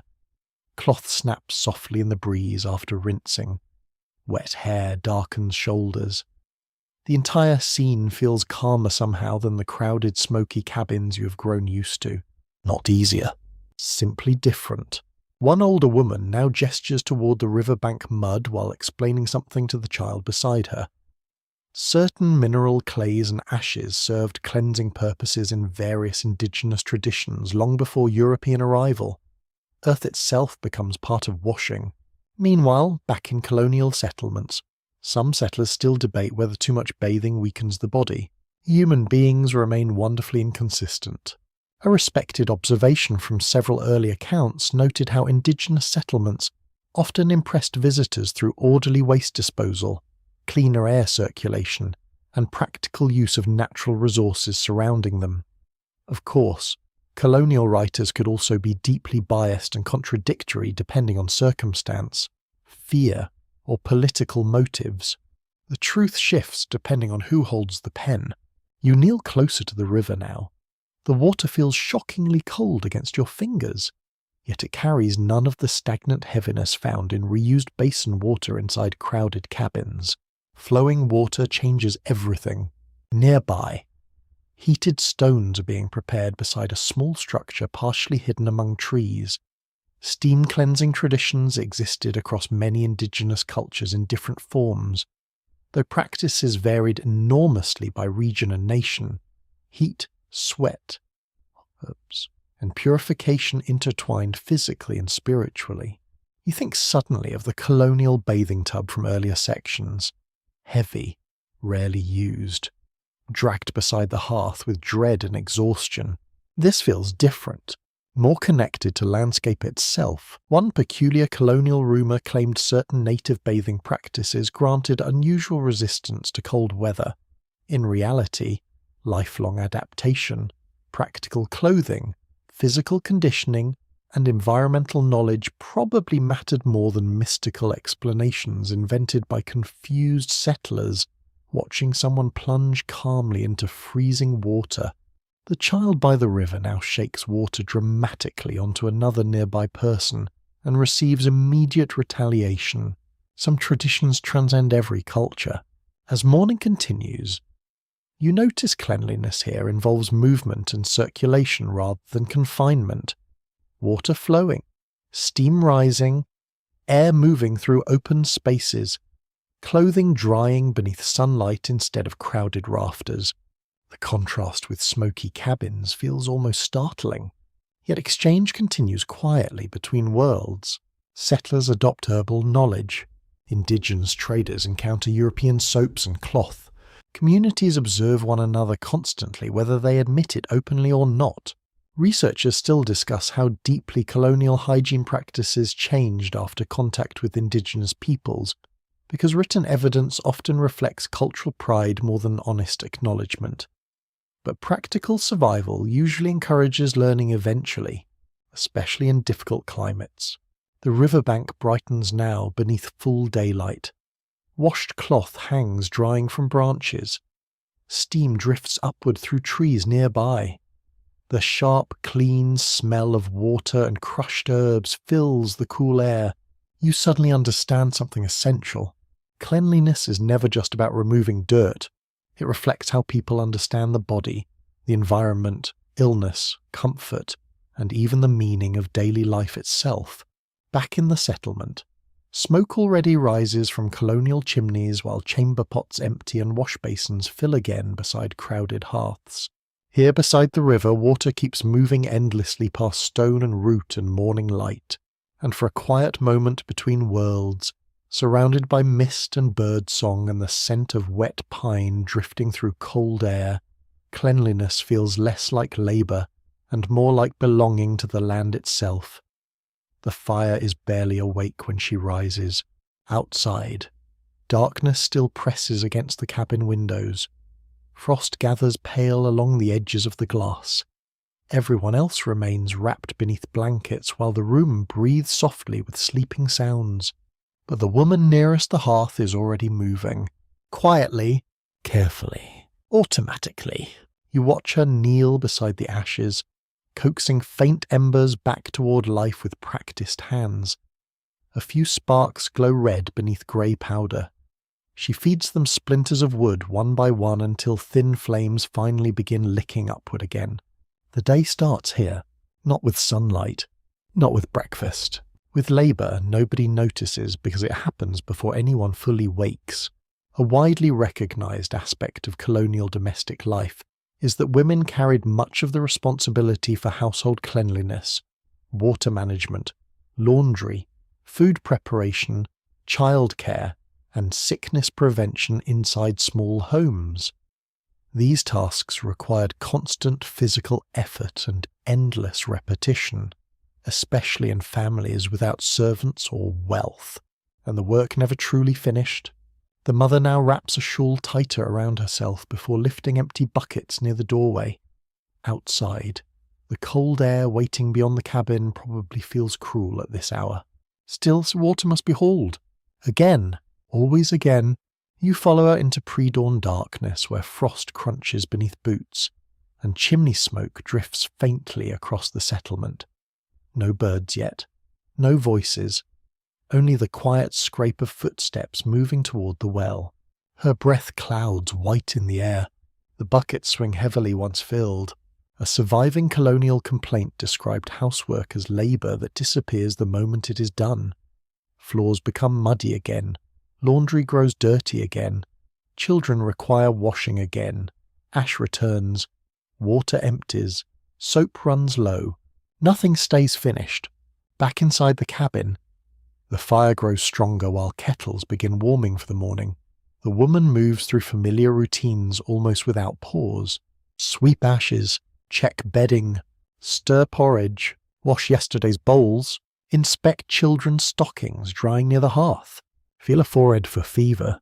All before sunrise fully reaches the windows, you begin noticing how much cleanliness depends on invisible anticipation.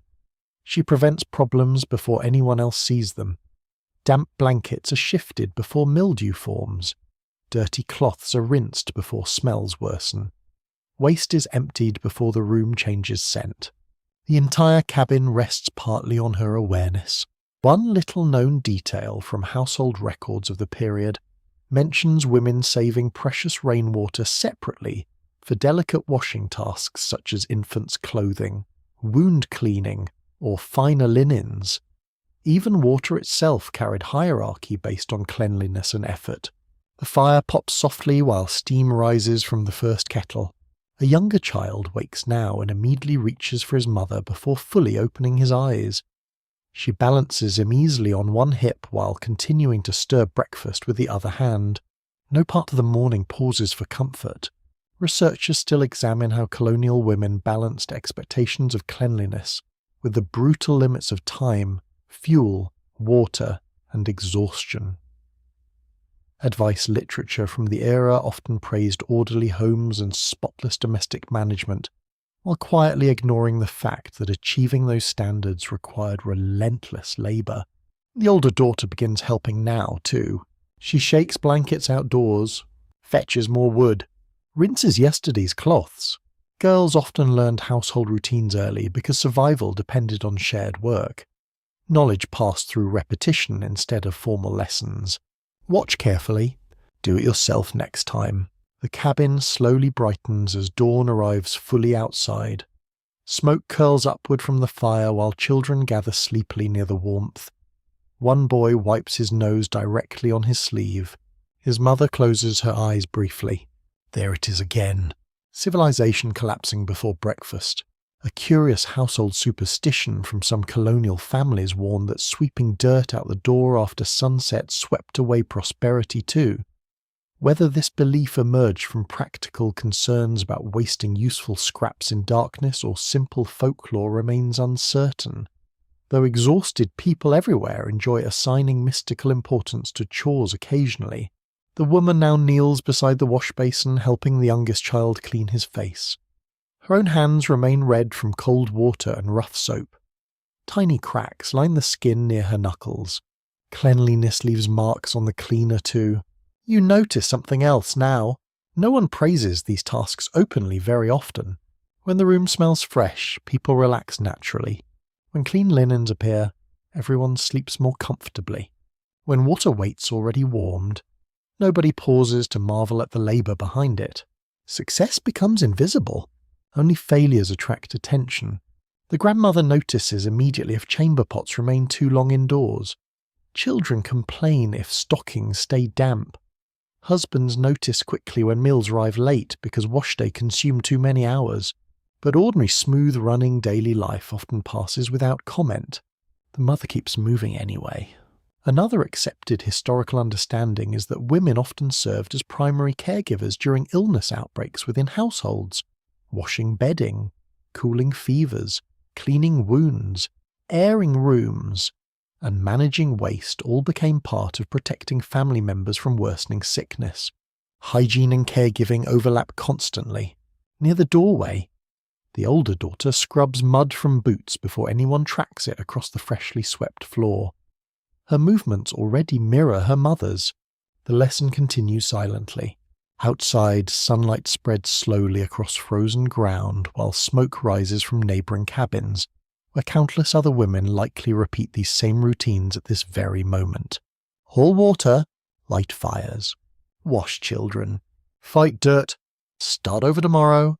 A scholar studying colonial domestic records once noted how difficult it remains to measure women's labour, precisely because so much of it vanished into ordinary daily survival. Floors swept clean leave no monument behind, only comfort. The youngest child now falls half asleep again beside the hearth, with newly washed hands curled against warm blankets. His mother finally pauses long enough to drink a few mouthfuls of cooled tea before standing again almost immediately. Another kettle needs lifting, another cloth needs rinsing, another day waits, and in the soft glow of morning firelight, among steaming water and swept ashes, and the endless unseen work holding small homes together, cleanliness reveals itself at last not as a simple chore, but as an act of devotion repeated quietly before dawn. The market street smells like 20 different arguments happening at once. Smoke drifts from cook fires. Wet horses stamp impatiently near wagon wheels. Salt fish hangs from wooden stalls beside baskets of onions and rough-woven cloth. Somewhere nearby, hot bread competes bravely against the sharper scent of tallow candles and muddy boots. And threading through all of it comes something unexpected. Perfume. You stop almost immediately.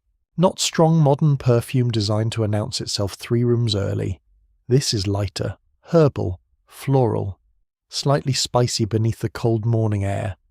A passing woman dabs scented oil onto her gloves before stepping carefully around puddles between market stalls. Even in 1712, people still want to smell nice. A well-supported fact from colonial trade history is that imported soaps, scented waters, powders, combs, mirrors, and grooming goods appeared regularly in larger towns and port settlements, especially among wealthier households. While frontier families often relied on homemade products, urban markets connected colonial Americans to luxury goods arriving from Europe and the Caribbean. You move slowly through the crowded street while vendors call softly to passing customers. Wooden signs creak overhead in the wind. Chickens complain somewhere beneath a cart. The entire market feels alive with movement and damp wool. One merchant proudly displays bars of imported soap wrapped in paper. The smell drifting from them is astonishing compared to homemade lye soap back in the cabins. Rosewater, lavender, citrus peel, actual pleasure.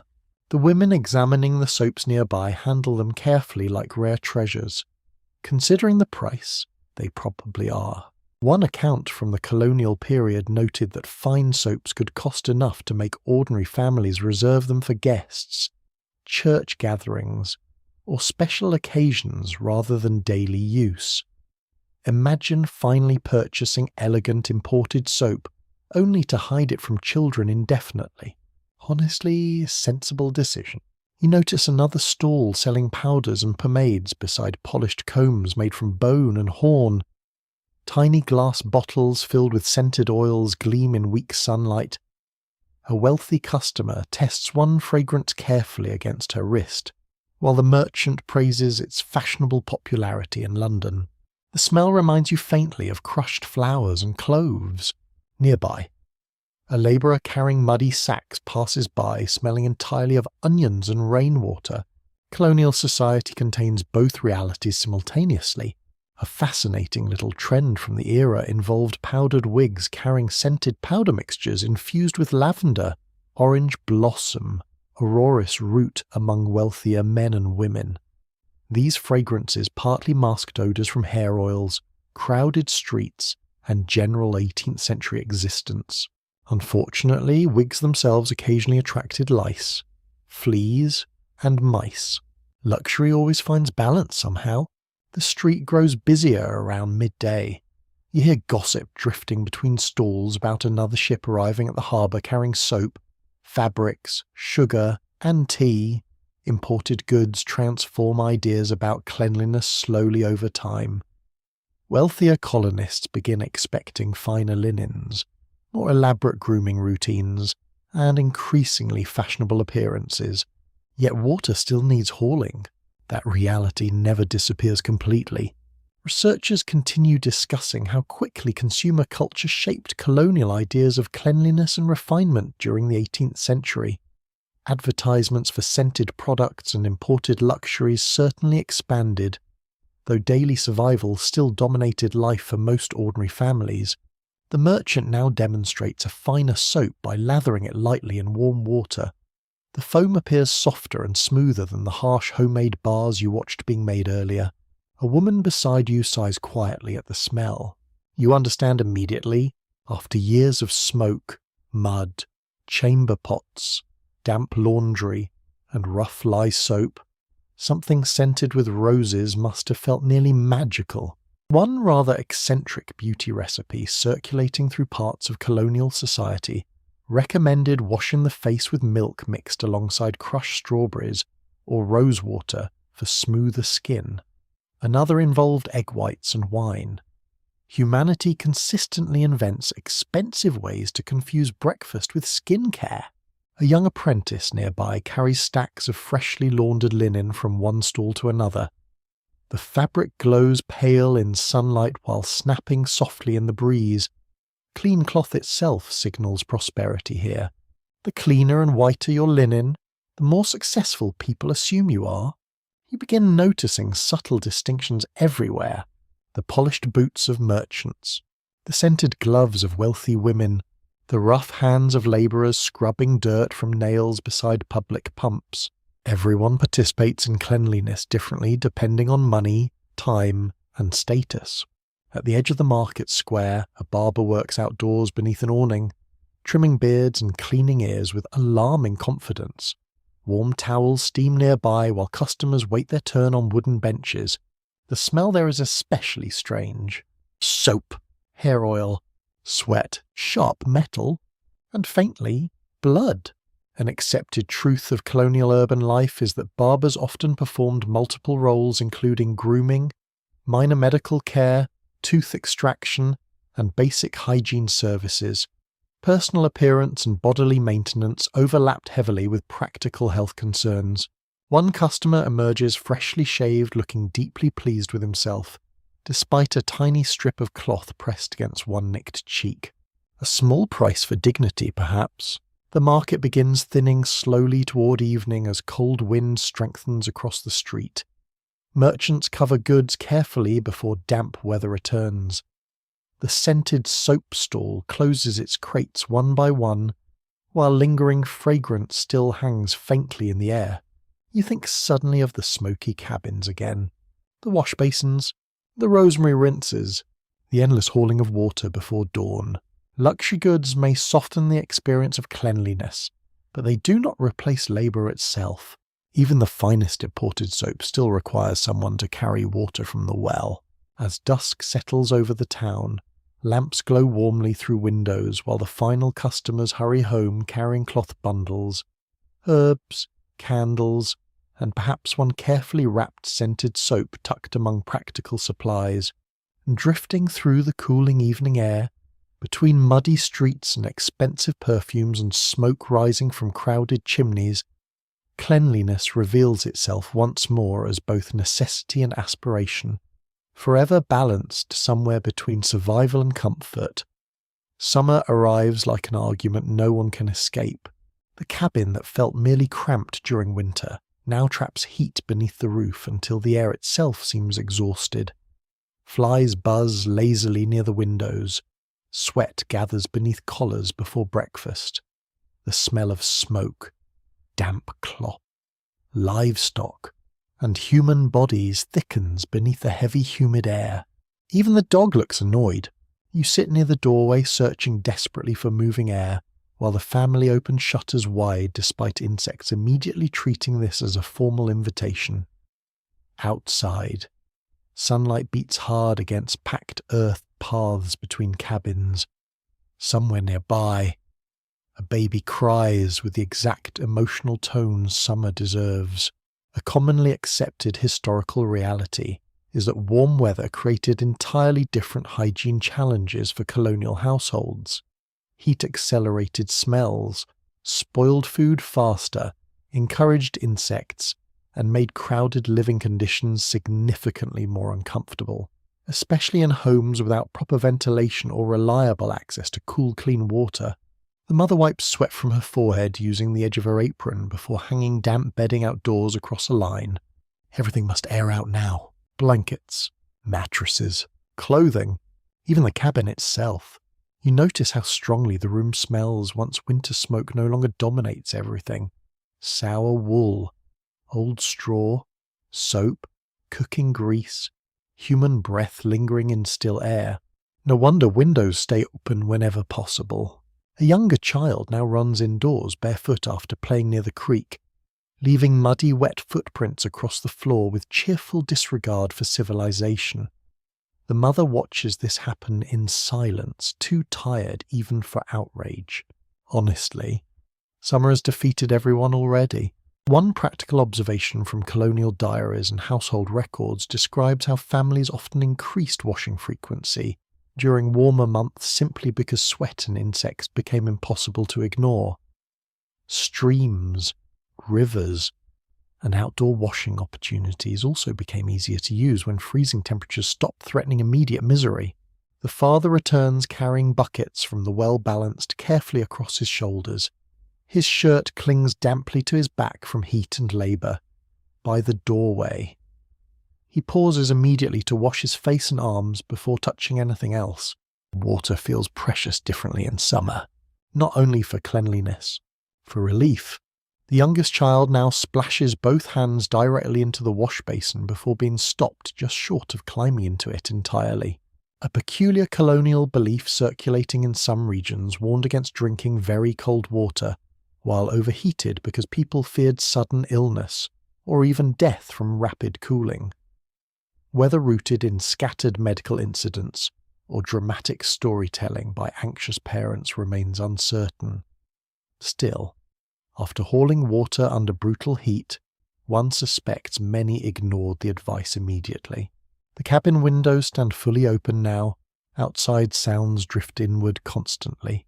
Wagons creaking, children shouting, insects humming, a distant hammer striking wood, and beneath it all, the slow, restless sound of summer itself pressing against every wall.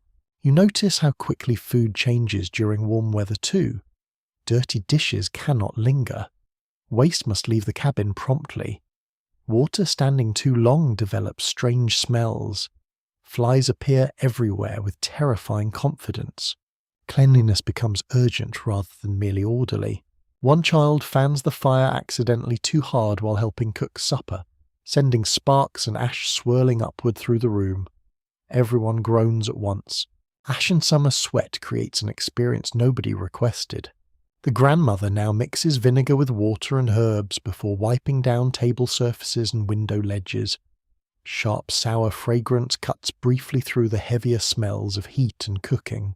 Several historical references suggest vinegar became especially valued during hot months for washing, preserving food, reducing odours, and supposedly protecting against sickness carried through spoiled summer air.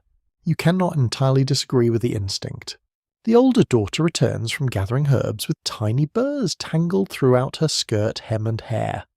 Almost immediately she sits beside the doorway, combing through everything carefully before entering fully.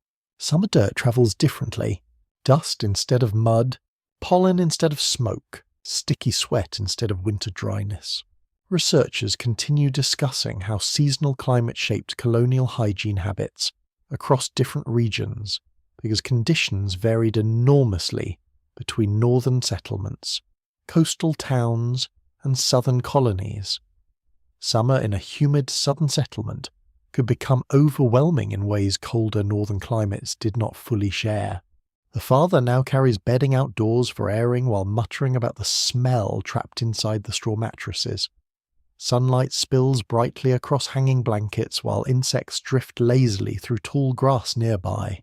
A lesser-known summer custom from some communities involved scattering fresh-cut herbs such as mint, lavender, or sweetgrass across cabin floors to improve scent and discourage insects during hotter months.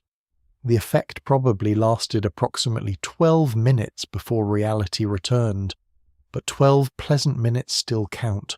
The heat inside the cabin grows softer only after sunset finally approaches. You feel the entire household relaxing slightly as cooler air begins moving through open windows. The smell changes again too. Evening grass, wood smoke returning gently from cooking fires, damp earth cooling after a long day. Children get washed before bed more carefully now because sweat and dust cling stubbornly during summer weather. Faces shine clean afterward beneath fading light. The wash basin empties and refills repeatedly. One child complains the water feels warm already despite coming fresh from the well. The grandmother replies that at least the well itself has not decided to boil too. Everyone laughs more than the joke deserves. Exhaustion helps. Outside, twilight settles slowly across the settlement while lanterns glow one by one through open windows. Damp shirts hang drying in softer evening air. Somewhere nearby, another family probably battles flies while arguing over whose turn it is to fetch more water. Inside the cabin, the final traces of daytime heat drift gradually upward into darkness, and beneath the soft hum of insects outside, among open windows and vinegar cloths and sweat cooled at last by evening breeze, cleanliness feels less like purity and more like temporary relief borrowed gently from the summer night. The smell of smoke changes everything. Not hearth smoke this time, not the ordinary scent woven gently through every shirt, blanket, and wooden beam you have come to know. This smoke arrives sharper, wilder, panicked. You step outside into cold evening air where people move quickly between cabins carrying buckets, blankets, tools, and frightened children. Somewhere near the edge of the settlement, flames climb hungrily through the roof of a small outbuilding, while sparks scatter upward into darkness. Everyone knows the danger immediately. Fire spreads fast in places built from dry wood, straw, cloth, and hope. A historically undeniable fact of colonial life is that disasters such as fires, epidemics, floods, and brutal storms could destroy fragile hygiene systems almost overnight. Clean water became scarce, waste accumulated, bedding soaked or burned. Crowded families doubled together in surviving homes while sickness followed close behind. The settlement smells wrong now.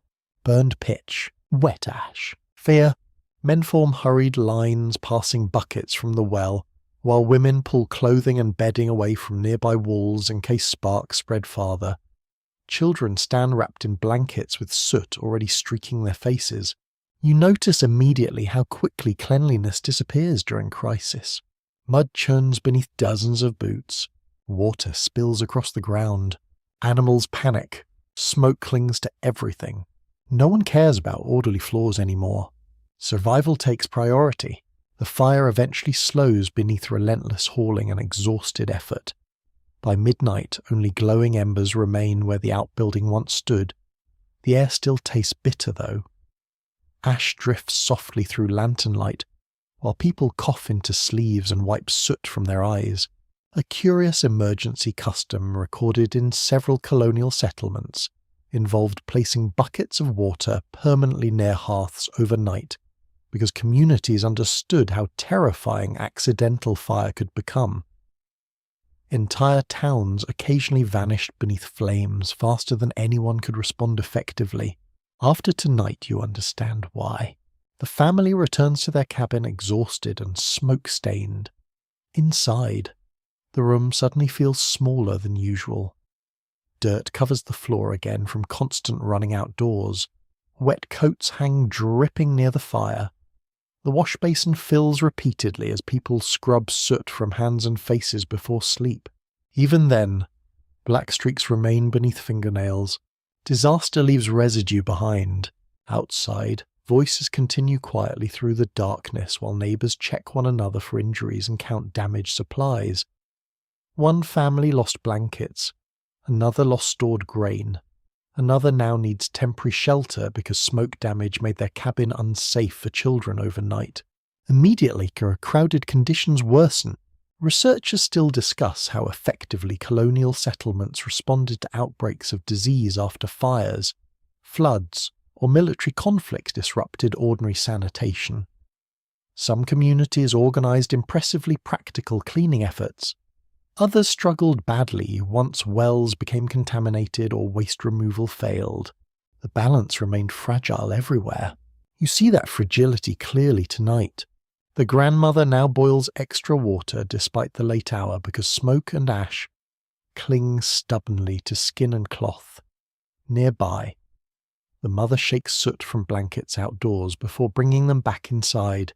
Everything smells burned, even the dog. One lesser-known colonial practice during sickness outbreaks involved burning strongly scented herbs or vinegar-soaked cloths inside homes in hopes of purifying air after exposure to disease or heavy smoke. Whether these rituals improved physical health consistently remains uncertain, though they probably offered emotional comfort in frightening moments. And comfort matters, especially after midnight. The younger children drift asleep near the hearth, still wearing partially cleaned clothes because everyone is too tired for proper washing now. Their faces remain smudged faintly grey despite repeated scrubbing. Perfection becomes impossible during crisis. The father sits silently near the fire cleaning soot from tools while staring into the embers. Outside, wind shifts softly through the damaged settlement, carrying occasional sparks upward into darkness. You realise how quickly ordinary routines collapse under pressure. No careful laundering today. No rosemary rinses. No neatly aired bedding beneath sunlight. Only emergency water hauling and smoke and exhaustion. Yet even here, cleaning begins again almost immediately afterward. Ash swept away. Buckets refilled. Hands washed. Clothes rinsed. People instinctively rebuild order as soon as danger passes. A written account from one colonial town described women scrubbing soot from walls and boiling linens within hours after a major fire because lingering smoke and dirt felt unbearable. After the immediate terror faded, human beings recover through routine astonishingly fast. Near dawn, rain finally begins. Soft at first, then steady. You hear relief move quietly through the settlement, almost like another sound beneath the rainfall itself. The danger of spreading sparks lessens immediately. Outside, ash turns to dark paste beneath the falling water. Inside the cabin, windows crack open slightly despite the cold because everyone wants fresh air after hours of smoke. Rain-scented wind drifts through the room, carrying the clean mineral smell of wet earth. It feels almost medicinal. The mother wipes soot from the table one final time before sitting down heavily beside the hearth at last. Her hands tremble faintly from fatigue. Still, she notices immediately that one child's blanket remains damp from spilled water earlier. Without thinking, she shifts it closer to the fire. The habit continues. Care survives even in exhaustion. The rain grows stronger outside now, washing roofs and muddy paths and blackened ashes alike. Somewhere beyond the windows, damaged walls still steam quietly in the darkness, while neighbours prepare already for rebuilding tomorrow. And inside the smoky warmth of the cabin, among damp blankets and soot-stained sleeves and the endless human instinct to clean and repair after disaster passes, cleanliness reveals itself finally as something deeper than comfort alone. It is restoration, proof that life continues. The fire has settled into quiet embers now. No rushing footsteps tonight, no storms, no shouting from the settlement outside. The long, difficult rhythms of washing, hauling, Scrubbing, drying, sweeping, boiling, combing, rinsing, and repairing have finally slowed beneath the weight of evening. You sit near the hearth while the cabin exhales softly around you. A kettle hums faintly above the coals. Damp stockings dry near the fading warmth. Someone has left the wash basin half full beside the wall for morning use. The smell of smoke still lingers everywhere, though gentler now somehow, woven together with soap, pine, old wood, and cooled ash. It feels familiar. After all this time, you know this room intimately. You know which floorboard creaks near the doorway. You know how frost gathers first at the corners of the windows. You know the sound of wet boots being pulled off after rain. You know how long it takes for well water to warm above the fire. A carefully established historical understanding is that most ordinary people in 1712 lived surrounded by labour modern life has largely hidden away. Cleanliness was never automatic. Every washed hand, every fresh linen shirt, every swept floor required human effort measured in aching backs, cold mornings, and hours beside smoky fires. And still they kept doing it. The grandmother now folds dried cloth slowly beside candlelight, while the youngest child sleeps across her lap. Outside. Winter wind brushes faintly against the cabin walls without urgency tonight. The room feels earned. You glance toward the rough soap bars resting beside the basin, toward the comb laid carefully near the candle, toward the patched linens hanging ready for another day tomorrow. Nothing here is luxurious, yet nothing here is careless either. One unusual colonial custom recorded in scattered household accounts involves saving small scraps of pleasant-smelling herbs inside clothing chests, simply because opening a drawer that smelled clean brought comfort during long winters. Such tiny pleasures mattered enormously in difficult lives. You understand that now more than ever. Researchers continue exploring how ordinary people experienced concepts of cleanliness, emotionally as well as physically, during the colonial period. Diaries, letters, and household records suggest washing and order often brought reassurance, dignity, and a sense of control in uncertain conditions. Not perfection, just steadiness. The father stirs the embers gently before adding one final piece of wood to carry warmth through the night. Sparks drift upward in soft orange spirals before disappearing into darkness above. Nearby, the mother checks sleeping children almost automatically while passing through the room. One blanket gets adjusted, one muddy sock removed quietly from beneath a bed, one small forehead touched gently to confirm the absence of fever. Care continues even after exhaustion arrives. You think back now through everything you have witnessed. The freezing walks to the well, the steaming laundry kettles, the vinegar rinses, the crowded taverns, the shared towels, the endless battle against mud, smoke, pests, sweat, dampness, and time itself. History often remembers wars, rulers, and grand speeches, but real life happened closer to this. Inside small rooms smelling faintly of ash where tired people kept trying to make existence cleaner, warmer, safer, and kinder for one another.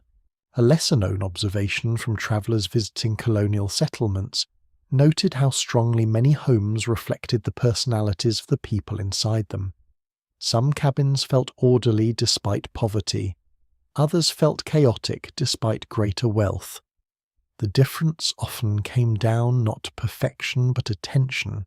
Someone cared enough to keep trying. The firelight softens lower. Outside, the settlement sleeps beneath drifting smoke and pale moonlight.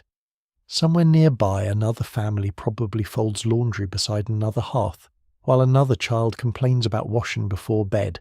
Some things truly never disappear from human life. And now, slowly, the world around you begins growing quieter still. The grandmother's hands stop moving at last. The kettle settles into silence. Even the wind outside seems farther away. You feel warmth lingering against your face from the fading coals while the room darkens gently around hanging shirts and stacked buckets and sleeping forms beneath blankets, smelling faintly of smoke and soap. The long labour of staying clean without plumbing or running water no longer feels strange now, only human. You understand finally that these people were never ignorant caricatures stumbling through dirt without thought. They noticed smells, they worried about sickness, they washed children, they aired bedding, they carried water through snow before dawn because cleanliness meant comfort, dignity, health, hospitality, and hope, even when perfection remained impossible, especially then. And as the final embers pulse softly beneath white ash, the cabin grows still enough that you can almost imagine hearing every small sound separately. A sleepy breath, a settling floorboard, the distant creak of trees outside, the faint rustle of drying linen near the hearth, the world narrowing gently into warmth and darkness and rest. So now the fire dims lower. The basin waits quietly for morning. The smoke rises softly through the chimney into cold night air above the sleeping settlement, and you let the room drift farther away around you, softer and softer, until the ash settles once more like snow across the stones of the hearth, and the long weary work of the day finally loosens its grip, leaving only warmth, stillness, and the comforting knowledge that somewhere in the dark, another small fire continues glowing against the night. The night settles completely now. You remain beside the fading hearth while the cabin slips deeper into silence. The sort of silence that belongs only to very late hours and very tired people. Outside, winter air drifts softly across the settlement, carrying the faint smell of smoke upward into the dark sky where no one is awake to notice it anymore. The fire no longer crackles, it only breathes, a low orange glow beneath pale ash, steady and patient, warming the room just enough to keep the cold at the windows instead of inside the blankets. The basin beside the wall reflects that dim light in a small trembling line across the water's surface. No one will wash anything else tonight. The work is finished for now. The buckets rest near the doorway, still damp from the well. The soap bars sit drying quietly beside folded cloths. Clean linen hangs near the hearth, carrying traces of rosemary and smoke together. A scent that now feels less like hardship and more like home. You think of all the unseen labour that fill these rooms day after day. The endless hauling of water, the scrubbing of floors, the boiling kettles, the careful washing of children before sleep. Tiny acts repeated so often they disappeared into ordinary life. And yet those small acts held entire households together. The people here never expected perfection, only warmth, only health when possible, only a clean enough shirt for morning and a dry place to sleep through the night, outside, somewhere far off. A dog barks once and then falls silent again. Wind brushes gently through bare branches. The settlement sleeps beneath drifting chimney smoke and pale moonlight. And slowly, very slowly, the cabin itself seems to exhale. The blankets settle. The embers dim. The shadows soften. Until everything becomes quiet enough that even history itself feels sleepy. So you let the darkness close gently around the little room with its worn floorboards and hanging laundry and fading firelight, and you rest there a while longer beside the warm ashes, while somewhere beyond the windows the cold night passes peacefully by. Sweet dreams!